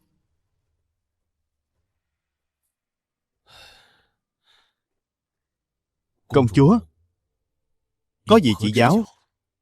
Bệ hạ vì trò chơi này đã bỏ bê chính sự bao lâu rồi? Tại sao không thấy quần thần vào can gián? Từ khi công chúa đi Kinh Châu, mọi chuyện đã như vậy rồi. Khi quốc cửu Lưu Miện còn tại thế, còn có thể lấy thân phận bề trên kiềm chế đôi chút. Kể từ khi quốc cửu bị ban cái chết, bệ hạ càng trở nên phóng túng, không kiêng dè điều gì.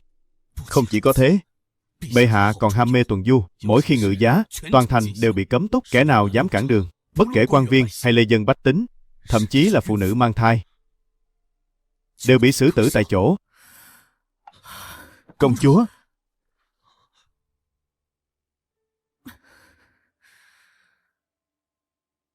ta biết rồi. Làm phiền Thẩm thượng thư rồi. Hạ quan xin cáo lui.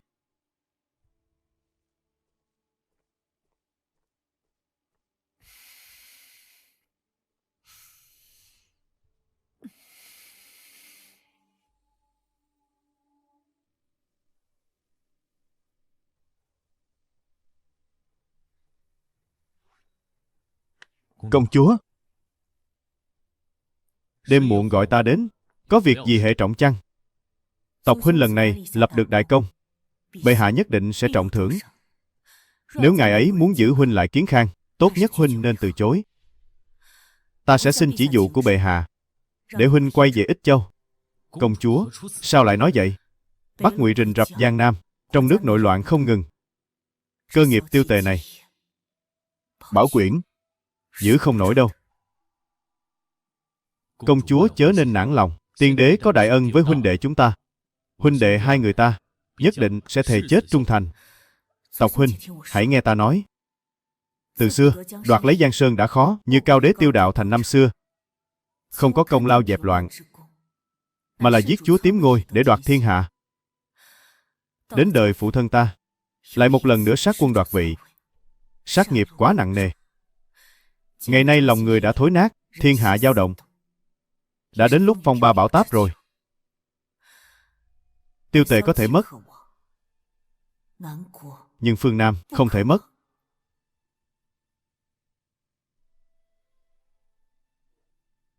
Huynh hãy về Ích Châu đi, tiếp tục duy trì trà mã cổ đạo, tiếp tục trấn thủ Hán Trung.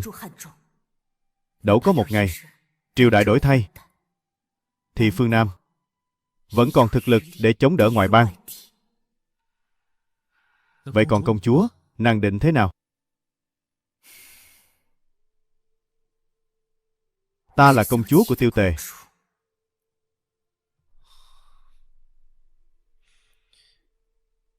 Ta hiểu rồi, thưa công chúa. Vạn sự cẩn trọng. Xin hãy bảo trọng.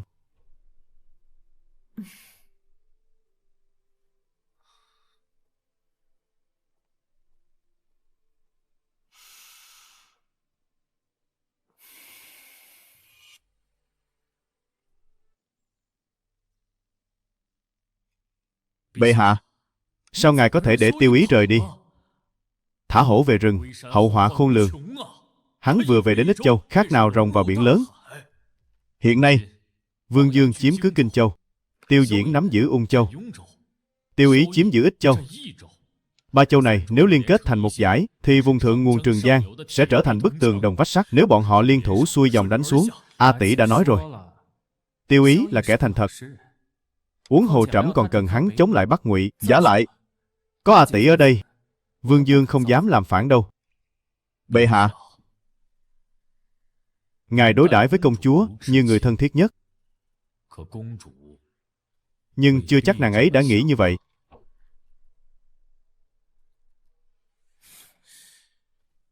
Có lời gì cứ nói thẳng ra.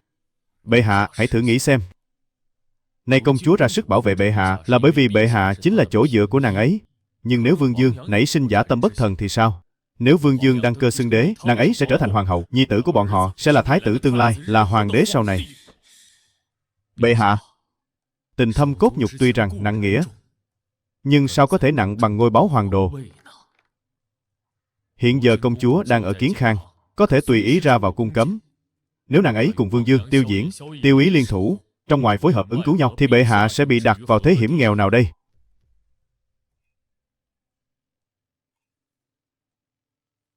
Vậy ngươi nói xem, trẫm nên làm thế nào? Kế sách hiện giờ là nên làm theo gương tiên đế.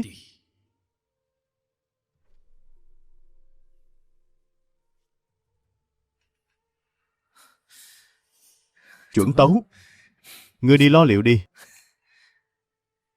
Cũng tốt. Trẫm cũng đã chán ghét việc nàng ta không biết tôn ti. Cứ ngỡ rằng trẫm vẫn còn là đứa đệ đệ nhỏ của nàng ta chắc.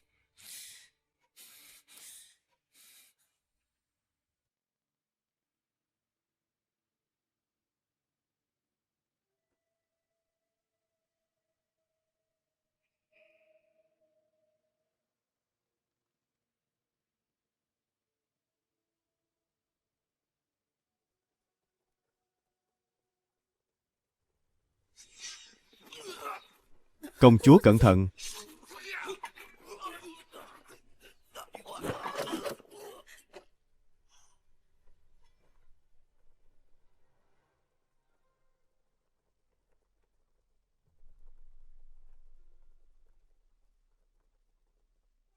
Hồ Hài Chi, ngươi to gan lắm.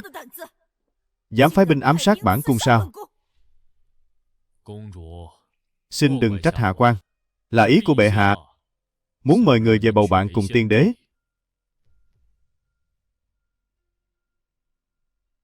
Không thể nào. Giết sạch cho ta.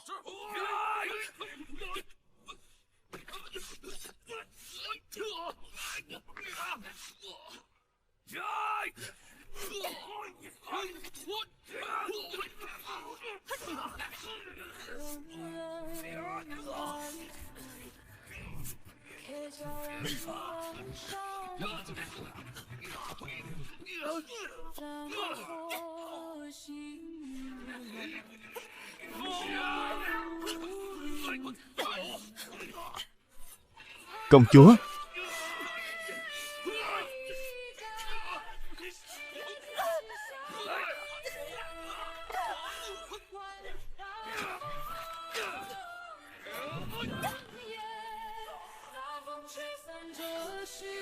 Liên Nhi.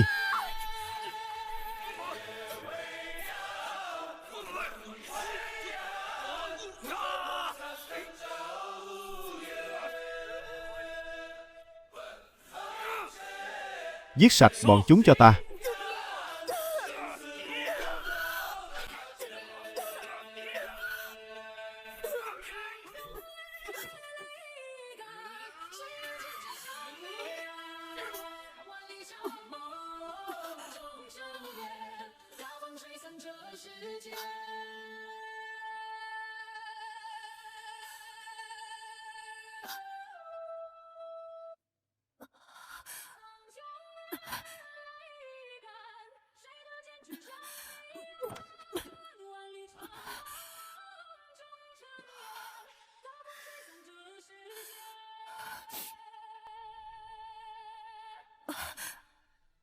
Về bẩm báo lại với bệ hạ.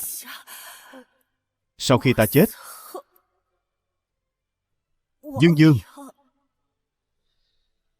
tất phản.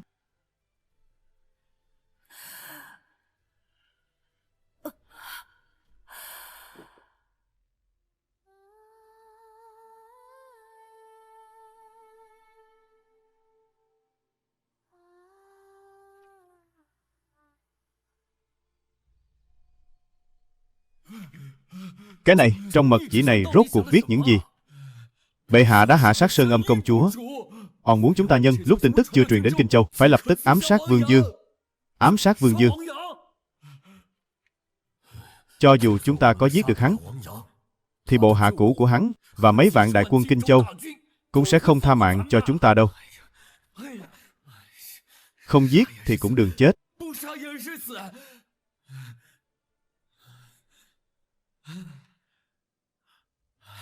Công chúa vừa chết, Vương Dương đã không còn đường lui, hắn nhất định sẽ tạo phản. Đến lúc đó, hắn sẽ lấy đầu chúng ta để tế cờ đầu tiên đấy. Lão Tiền, cho dù hai ta có giết được Vương Dương, ôi trốn thoát về được thành Kiến Khang, thì cuối cùng cũng khó tránh khỏi cái chết. Hay là làm thế này đi. Nhân lúc tang báo chưa truyền tới Kinh Châu, chúng ta đem hung tin của công chúa tiết lộ cho Vương Dương. Hắn biết công chúa đã chết, chắc chắn sẽ khởi binh. Đến lúc đó, chúng ta sẽ được tính là người có công đầu. Quyết định vậy đi, chúng ta đi thôi.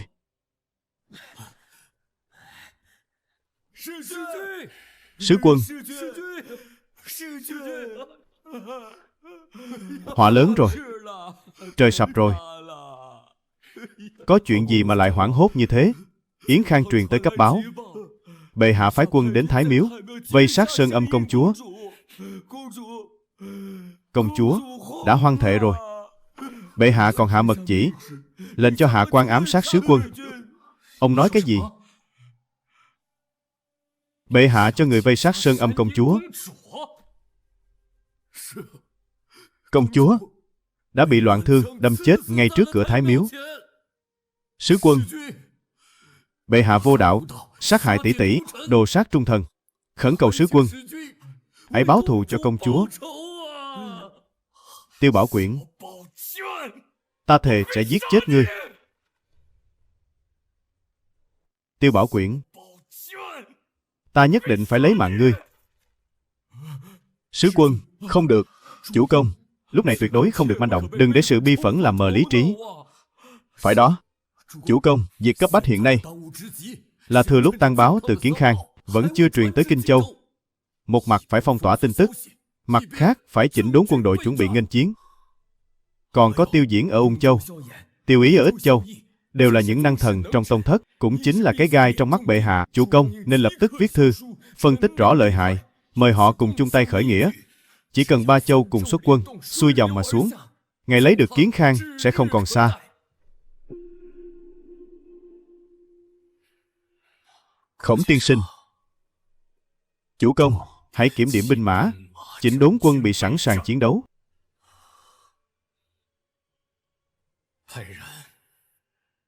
Đi mời Nam Khang Vương Tiêu Bảo Dung đến Kinh Châu này.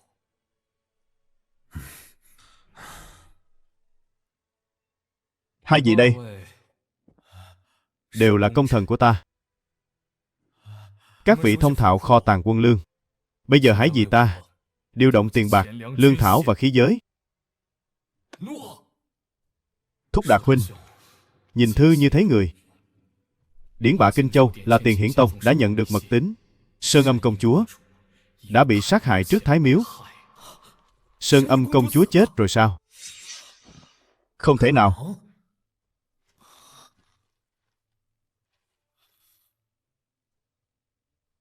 Sao có thể như vậy được? 7 ngày trước công chúa còn bảo đệ phải lập tức quay về Ích Châu.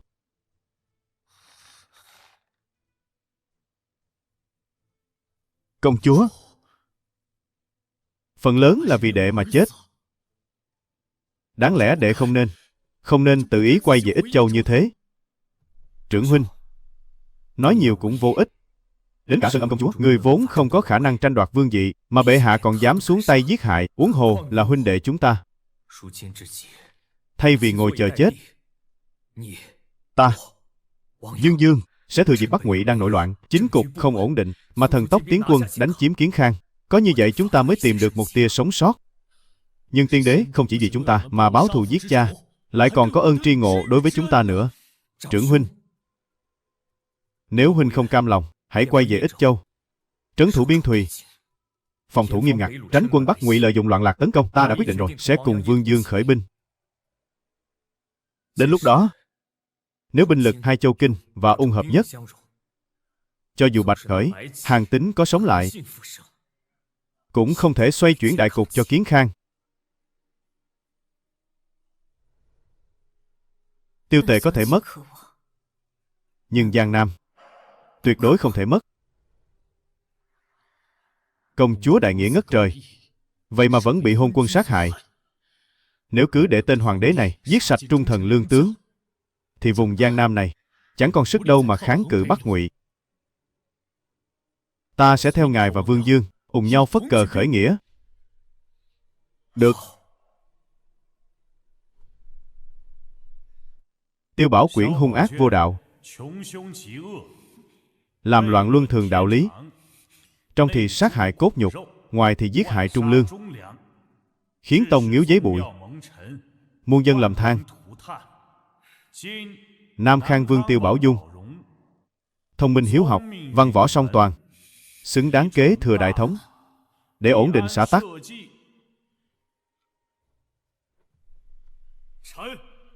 Kính mời bệ hạ đăng cơ, vì thiên hạ mà trừ hại. Mời bệ hạ đăng cơ. Ta Trẫm chuẩn tấu.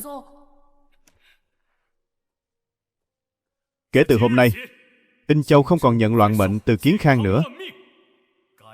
Đổi niên hiệu thành Trung Hưng, tôn Tiêu Bảo Dung làm hoàng đế, tuân mệnh.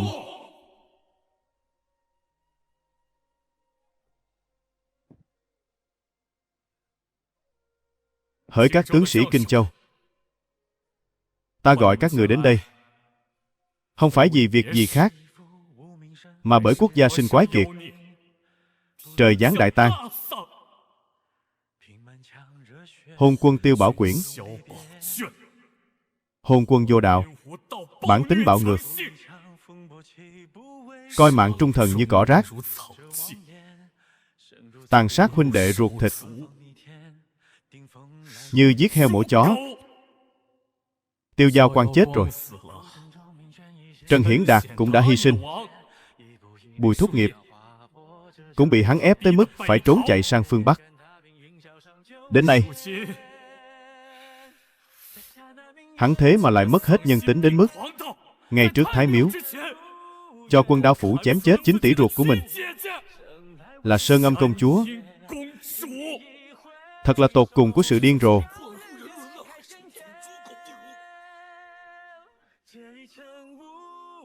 Công chúa coi Kinh Châu như nhà mình, thương binh sĩ như con đẻ, vậy mà lại thảm bại dưới bàn tay độc ác đó. Tiêu Bảo Quyển danh nghĩa là thiên tử, thực chất là kẻ độc tài, quốc tặc. Người đời căm phẫn, thần linh không dung, trời đất chẳng thể tha thứ. Vương Dương ta dẫu chỉ là một kẻ thư sinh, nhưng cũng biết mối thù giết vợ là mối thù không đội trời chung. Hôm nay ta khởi binh, không phải vì vinh hoa phú quý, ta chỉ cầu diệt trừ hôn quân, dẹp loạn trong nước, trả lại thái bình cho thiên hạ. Ai muốn rời đi, ngay hôm nay có thể tự do đi ngay. Những ai ở lại, hãy cùng ta sát cánh tiến đánh Kiến Khang thành, lấy đầu Tiêu Bảo Quyển để tế vong linh. Công chúa, nàng ở trên trời có linh thiêng, hãy chứng giám. Chúng ta nguyện theo chủ công, trừng trị hôn quân. Trừng trị hôn quân, báo thù cho công chúa. Trừng trị hôn quân.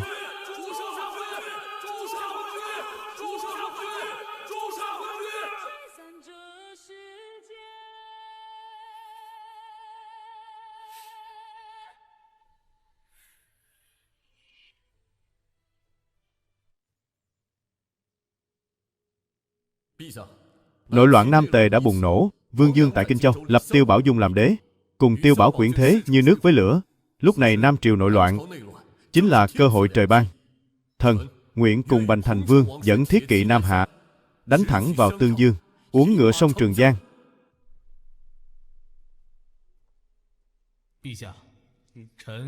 Đêm quan sát tinh tượng, thấy sao Nam Đẩu lu mờ. Nếu thần dẫn binh công đánh Tương Dương, nửa dải Giang Sơn Nam Triều có thể nhập vào bản đồ đại Ngụy ta.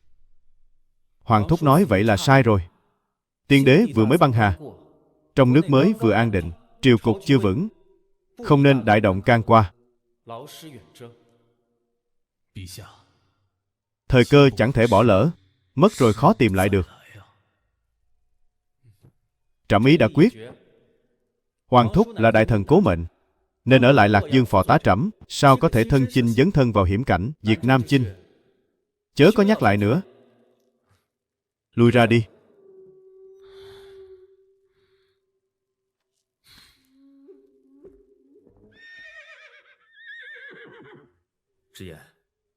Nay Trương Xung trấn thủ Vĩnh Châu, trên mặt trong giăng xích sắt ngăn dòng, lại xây dựng đồn lũy bên bờ. Nếu muốn cường công, dù là đường bộ hay đường thủy, cũng phải hao tốn vài tháng. Nhị đệ nói đúng. Quân ta từ xa tới, có lợi khi đánh nhanh thắng nhanh. Một khi chúng ta bị dây hãm dưới thành Vĩnh Châu này, nếu giặc Bắc tràn xuống, hoặc phía Kiến Khang kịp phản ứng lại, chúng ta sẽ rơi vào cảnh bụng lưng thù địch. Đỉnh Châu chính là vùng Vũ Hán ngày nay, vị trí thông thương chính tỉnh yếu lược. Có thể đi đường vòng không? Nếu đi đường vòng trên bộ, chỉ có thể đi qua Nghĩa Dương Tam Quan, từ đây tiến đến Nghĩa Dương. Đó là trọng trấn biên thùy, nhưng lại sát gần giặc Bắc. Nếu bị cầm chân dưới thành kiên cố mà giặc Bắc thừa cơ kéo đến, quân ta lưỡng đầu thọ địch, chắc chắn sẽ bại. Cho nên chỉ có thể đi qua Vĩnh Châu. Ý của ta, có thể vây thành. Chúng ta đang nắm giữ binh mã 4 châu kinh, Ung, Tương, ít đủ sức vây hãm nó. Các vị sứ quân, lão phu có một cách. Lão phu thực sự có một cách hay. Mời tổ công nói. Lão hữu từng chế tạo ra thuyền thiên lý. Thuyền này không cần buồm, cũng không cần sức người chèo lái, mà ở hai bên mạn thuyền gắn thêm một đôi bánh xe vào, dùng bàn đạp làm động lực, khiến thuyền đi như bay. Dẫu có ngược dòng nước, cũng có thể đi được 100 dặm mỗi ngày. Huống hồ hiện giờ chúng ta đang thuận dòng mà xuống. Ta nghĩ có thể lắp thêm mũi dùi ở ngay phía đầu thuyền. Bên trong khoang thuyền thì chất đầy dầu hỏa và củi khô. Đợi quân sĩ của ta nhảy xuống nước rút lui, thì dùng hỏa tiễn châm lửa đốt thuyền. Tốt lắm. Đã như vậy, chúng ta sẽ hỏa thiêu Vĩnh Châu.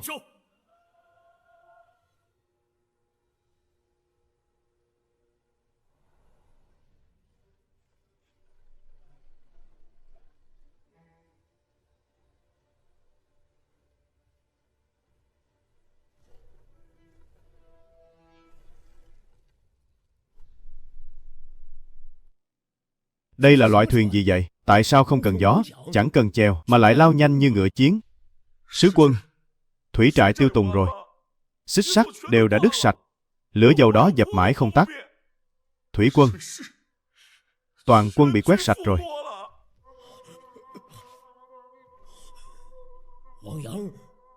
Lẽ nào lại như vậy? Sứ quân, Vương Dương đã áp sát cổng thành. Hắn nói kẻ đầu hàng sẽ được miễn chết, kẻ nào ngoan cố chống trả sẽ bị tru di cả họ. Thủ, ý chí của binh sĩ giữ thành đã sụp đổ. Đều hàng cả rồi.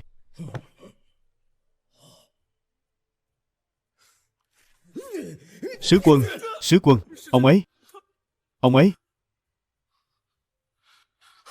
Sứ quân đã tuẫn tiết rồi. Truyền lệnh xuống, mở cổng thành, đầu hàng. Rõ.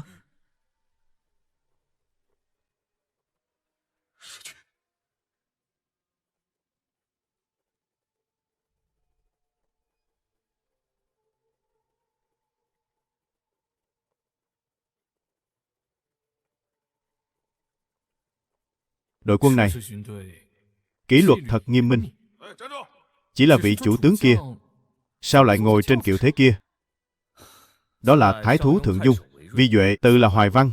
Thân hình ông ấy vốn mảnh khảnh, không chịu được cảnh dầm sương dãi nắng trên lưng ngựa, nên thường ngồi kiệu gỗ để chỉ huy. Đừng nhìn ông ấy giống một thư sinh yếu đuối, nhưng tài trị quân thì vô cùng lợi hại. Vi Duệ sao? Trong trận Chung Ly, hắn đã đánh cho Bắc Ngụy phải kinh hồn bạt vía, được mệnh danh là Vi Hổ, danh tướng đệ nhất của Nam Lương đấy. Mau, mời ông ấy vào đây. Mau đi đi.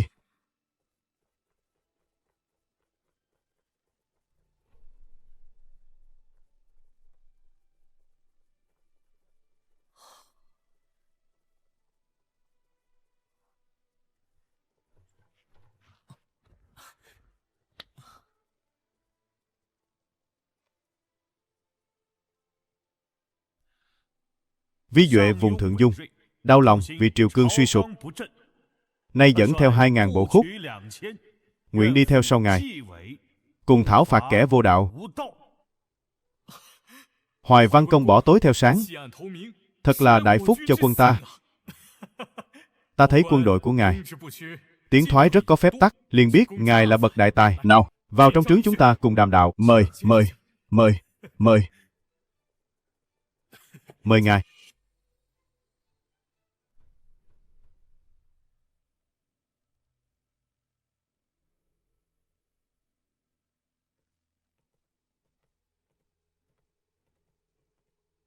Hôm qua còn ở bến Thái Thạch, hôm nay đã đến bến Tân Lâm rồi. Thành Kiến Khang đã ở ngay trước mắt. Binh quý ở thần tốc. Giờ đây, đại quân ta áp sát biên thùy, trong thành tất sẽ đại loạn. Viễn Đạt huynh, Thúc Đạt huynh, Hoài Văn công, các vị thấy rằng đại quân ta nên làm thế nào? Hạ Quan thiết nghĩ vây thành là thượng sách. Ta cũng nghĩ như vậy.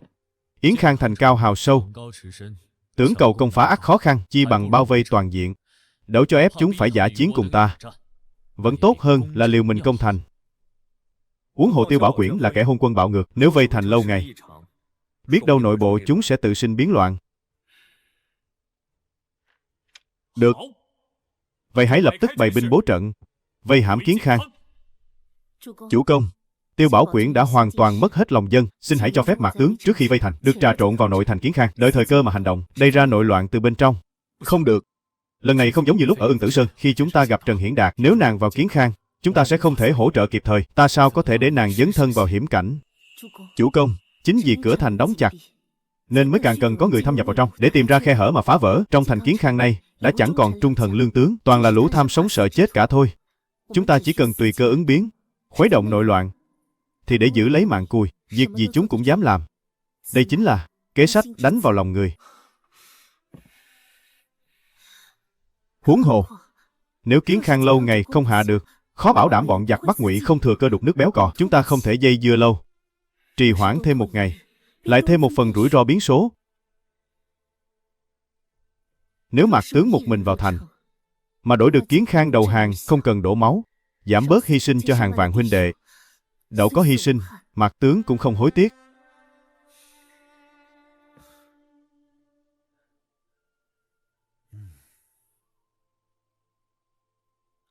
Chi Nhan huynh, những lời Lâu nương tử nói rất có lý.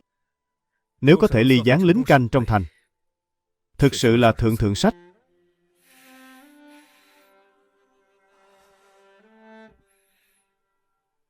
Nàng muốn thứ gì? Chỉ cần thanh bội kiếm bên người của chủ công để làm tín vật.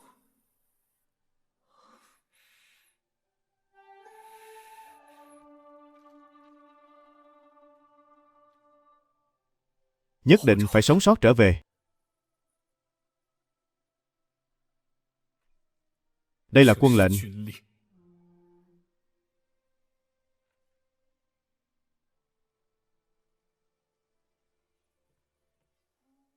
Tuân lệnh.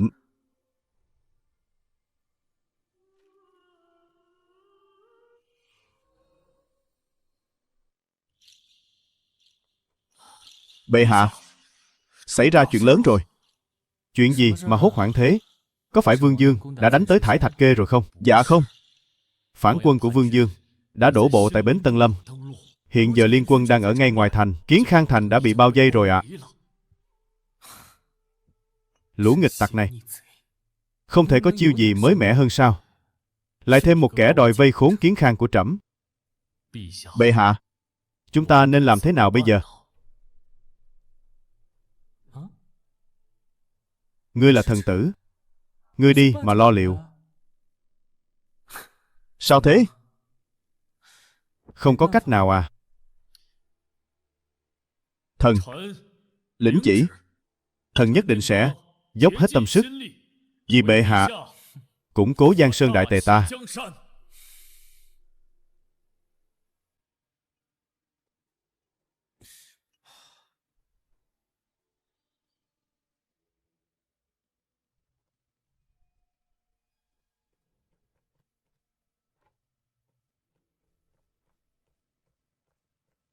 Bái kiến phò mã.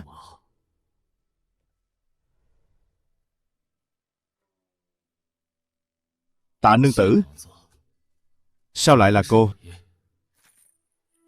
Thanh kiếm này chính là bội kiếm của Kinh Châu Thứ Sử Vương Dương, vật bất ly thân của ngài ấy. Ta thay mặt sứ quân đến đây, cho ông một con đường sống. Tạ nương tử, đừng có lừa ta. Sứ quân vì muốn báo thù cho công chúa mà tới, lẽ nào lại để ta sống sót?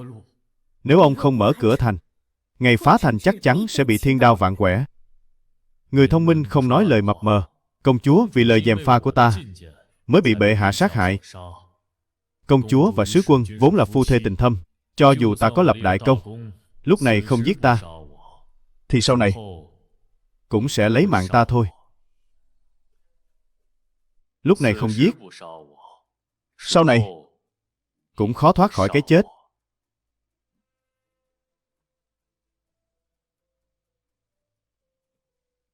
Hồ tướng quân, cái lưỡi không thể chặt đứt được đầu người.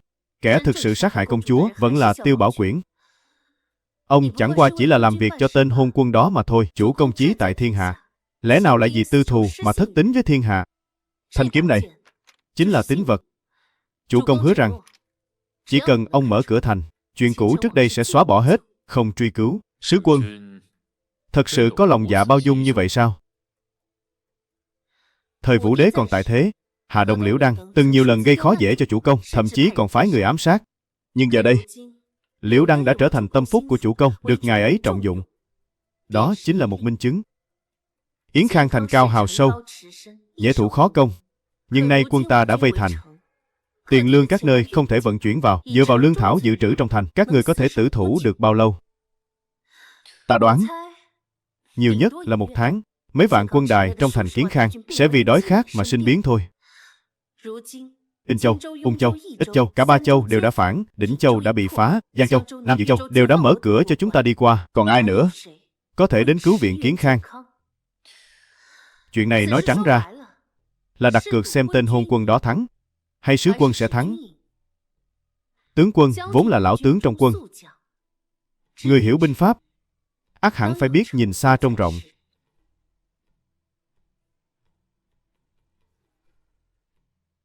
Ngày dân thành, vẫn mong sứ quân đừng quên lời hứa ngày hôm nay. Thanh kiếm này là bội kiếm của chủ công, dùng làm tín vật.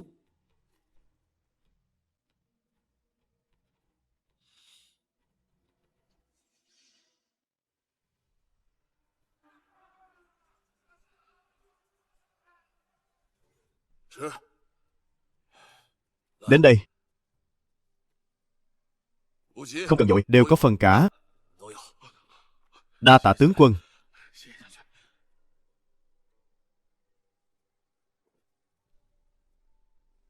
Các huynh đệ, thành Kiến Khang của chúng ta kiên cố như bàn thạch. Cho dù trang bị của quân phản loạn kia, dù trang bị có tinh lương đến mấy, thì bọn chúng dù có đánh sức đầu mẻ tráng, cũng không thể nào lọt vào đây được. Chúng ta cứ việc ăn ngon, ngủ kỹ, đợi đến ngày mai sẽ cùng ta xuất thành huyết chiến một phen.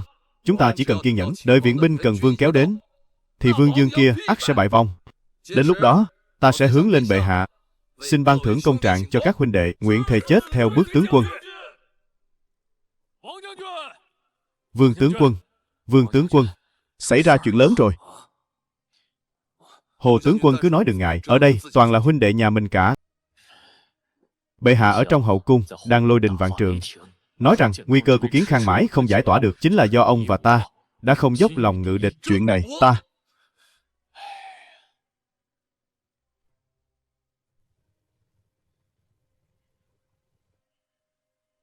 Vậy thì chắc chắn là do tên giám quân mà bệ hạ phái đến đã đâm chọc sau lưng. Bệ hạ đã có ý muốn trảm tướng ngay trước trận. E rằng ông và ta... Cái này... Ta có nghe danh. Vương Dương vốn là bậc lễ hiền đại sĩ, ngay cả Liễu Đăng ngày trước từng đối đầu gay gắt với ngài ấy mà vẫn được trọng dụng, giao phó đại cương.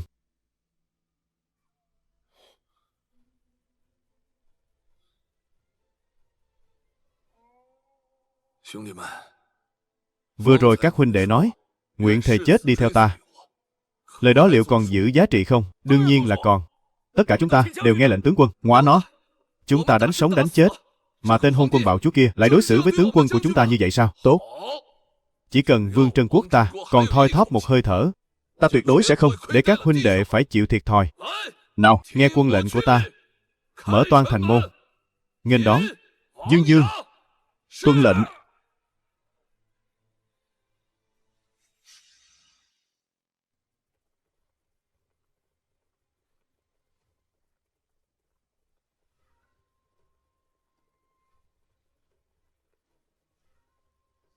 Đại quân Kiến Khang vẫn còn 7 vạn tinh binh.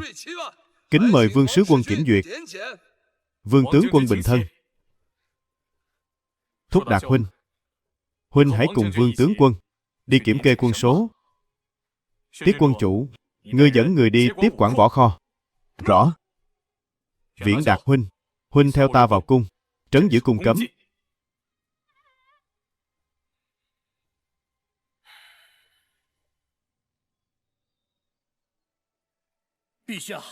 In Châu quân của Vương Dương đã áp sát ngoài thành, nên thủ hay nên chiến? Cúi xin bệ hạ mau chóng định đoạt. Giữa đại điện trang nghiêm thế này, văn võ bá quan các khanh lại không có lấy một cách để đối phó với Dương Dương sao? Trẫm không phải hạng vua làm mất nước, chính các ngươi mới là lũ thần tử vong quốc.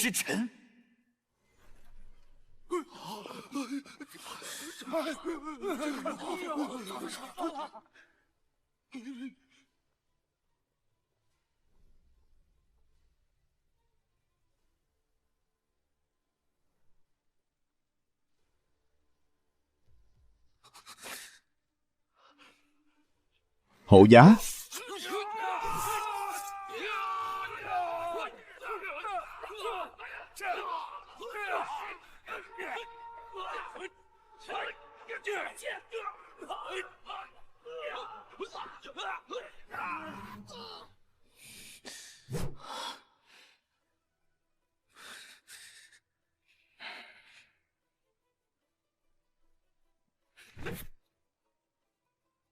Bệ hạ chớ kinh hãi. Thần tiến quân vào Kiến Khang chỉ vì muốn thanh trừng lũ gian thần. Thần tiến quân vào Kiến Khang chỉ vì muốn dẹp loạn bên cạnh quân Vương. Thanh quân Trắc. Phải. Chính là hắn. Chính Hồ Hài Chi đã xúi dục trảm sát hại A Tỷ, cũng chính hắn là kẻ ra tay. Oan uổng quá. Thưa sứ quân, tiểu nhân cũng chỉ là nghe lệnh mà làm. Nếu không, tiểu nhân sao dám sát hại công chúa? Chính Hồ Hài Chi nói A Tỷ định mưu phản, nên trẫm mới hạ thủ. Tỷ phu, huynh phải tin trẫm. Bệ hạ lâm bệnh rồi, đưa bệ hạ về cung nghỉ ngơi.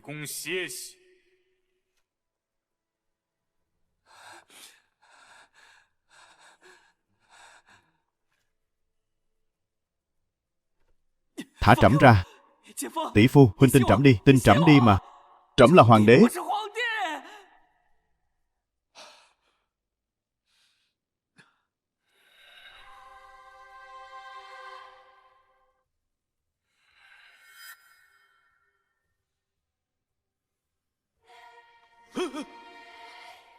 Thái hậu chiếu mệnh. Sơn Âm công chúa tuy phận nữ nhi, nhưng nhiều phen cứu giá có công. Nay lệnh cho nàng được phối hưởng tại Thái Miếu, thờ phụng bên cạnh tiên đế.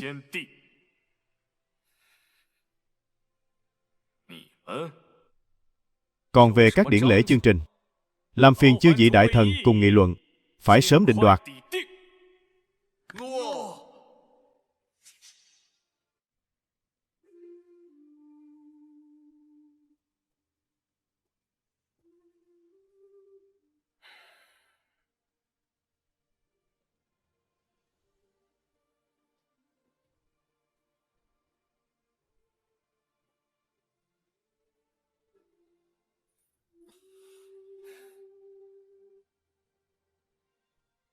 Phụng Thiên thừa giận, Thái hậu chiếu giết.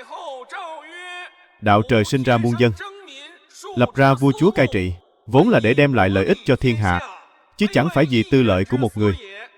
Tiêu Bảo Quyển tuy kế thừa đại thống, nhưng bản tính hung tàn, bướng bỉnh, đạo lý cương thường đứt đoạn, không lo chính sự, chỉ ham ghẹo gái, xây dựng cung điện xa hoa quá mức, vắt kiệt máu xương của linh dân, sát hại cốt nhục, coi như kẻ thù, trọng dụng tiểu nhân, độc hại lan khắp bốn bể, trên nghịch ý trời.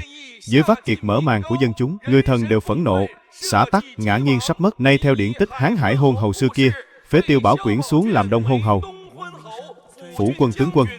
Kinh Châu thứ sử Dương Dương, trước kia ở Kinh Tương, đồn điền Tích Lương, ban ân huệ cho vạn dân. Đến khi quốc gia gặp bước gian nan, khói lửa nổi lên khắp phía, Vương Dương ngoài thì đẩy lùi cường địch, trong thì dẹp sạch gian tà, cứu nguy trong lúc nguy nan, lập lại bình an cho xã tắc. Nay lại khởi binh trượng nghĩa Cần Vương, quét sạch lũ gian thần định hót, tái tạo lại Càn Khôn, công lao trùm khắp thiên hạ, trẫm vô cùng khen ngợi. Nay gia phong Vương Dương làm thừa tướng, đô đốc trung ngoại chiêu quân sự, Dương Châu thứ sử, Lục thượng thư sự. Vào triều không phải đi rảo bước, khi bái kiến không phải xưng tên, được đeo kiếm, đi dạy lên điện, tiến tước lương công, ban tặng lễ vật cửu tích tôn quý, để biểu dương công lao đặc biệt, trì tiết như cũ, ban bố khắp thiên hạ, để cho mọi người cùng biết. Bái kiến bệ hạ, bái kiến lương công.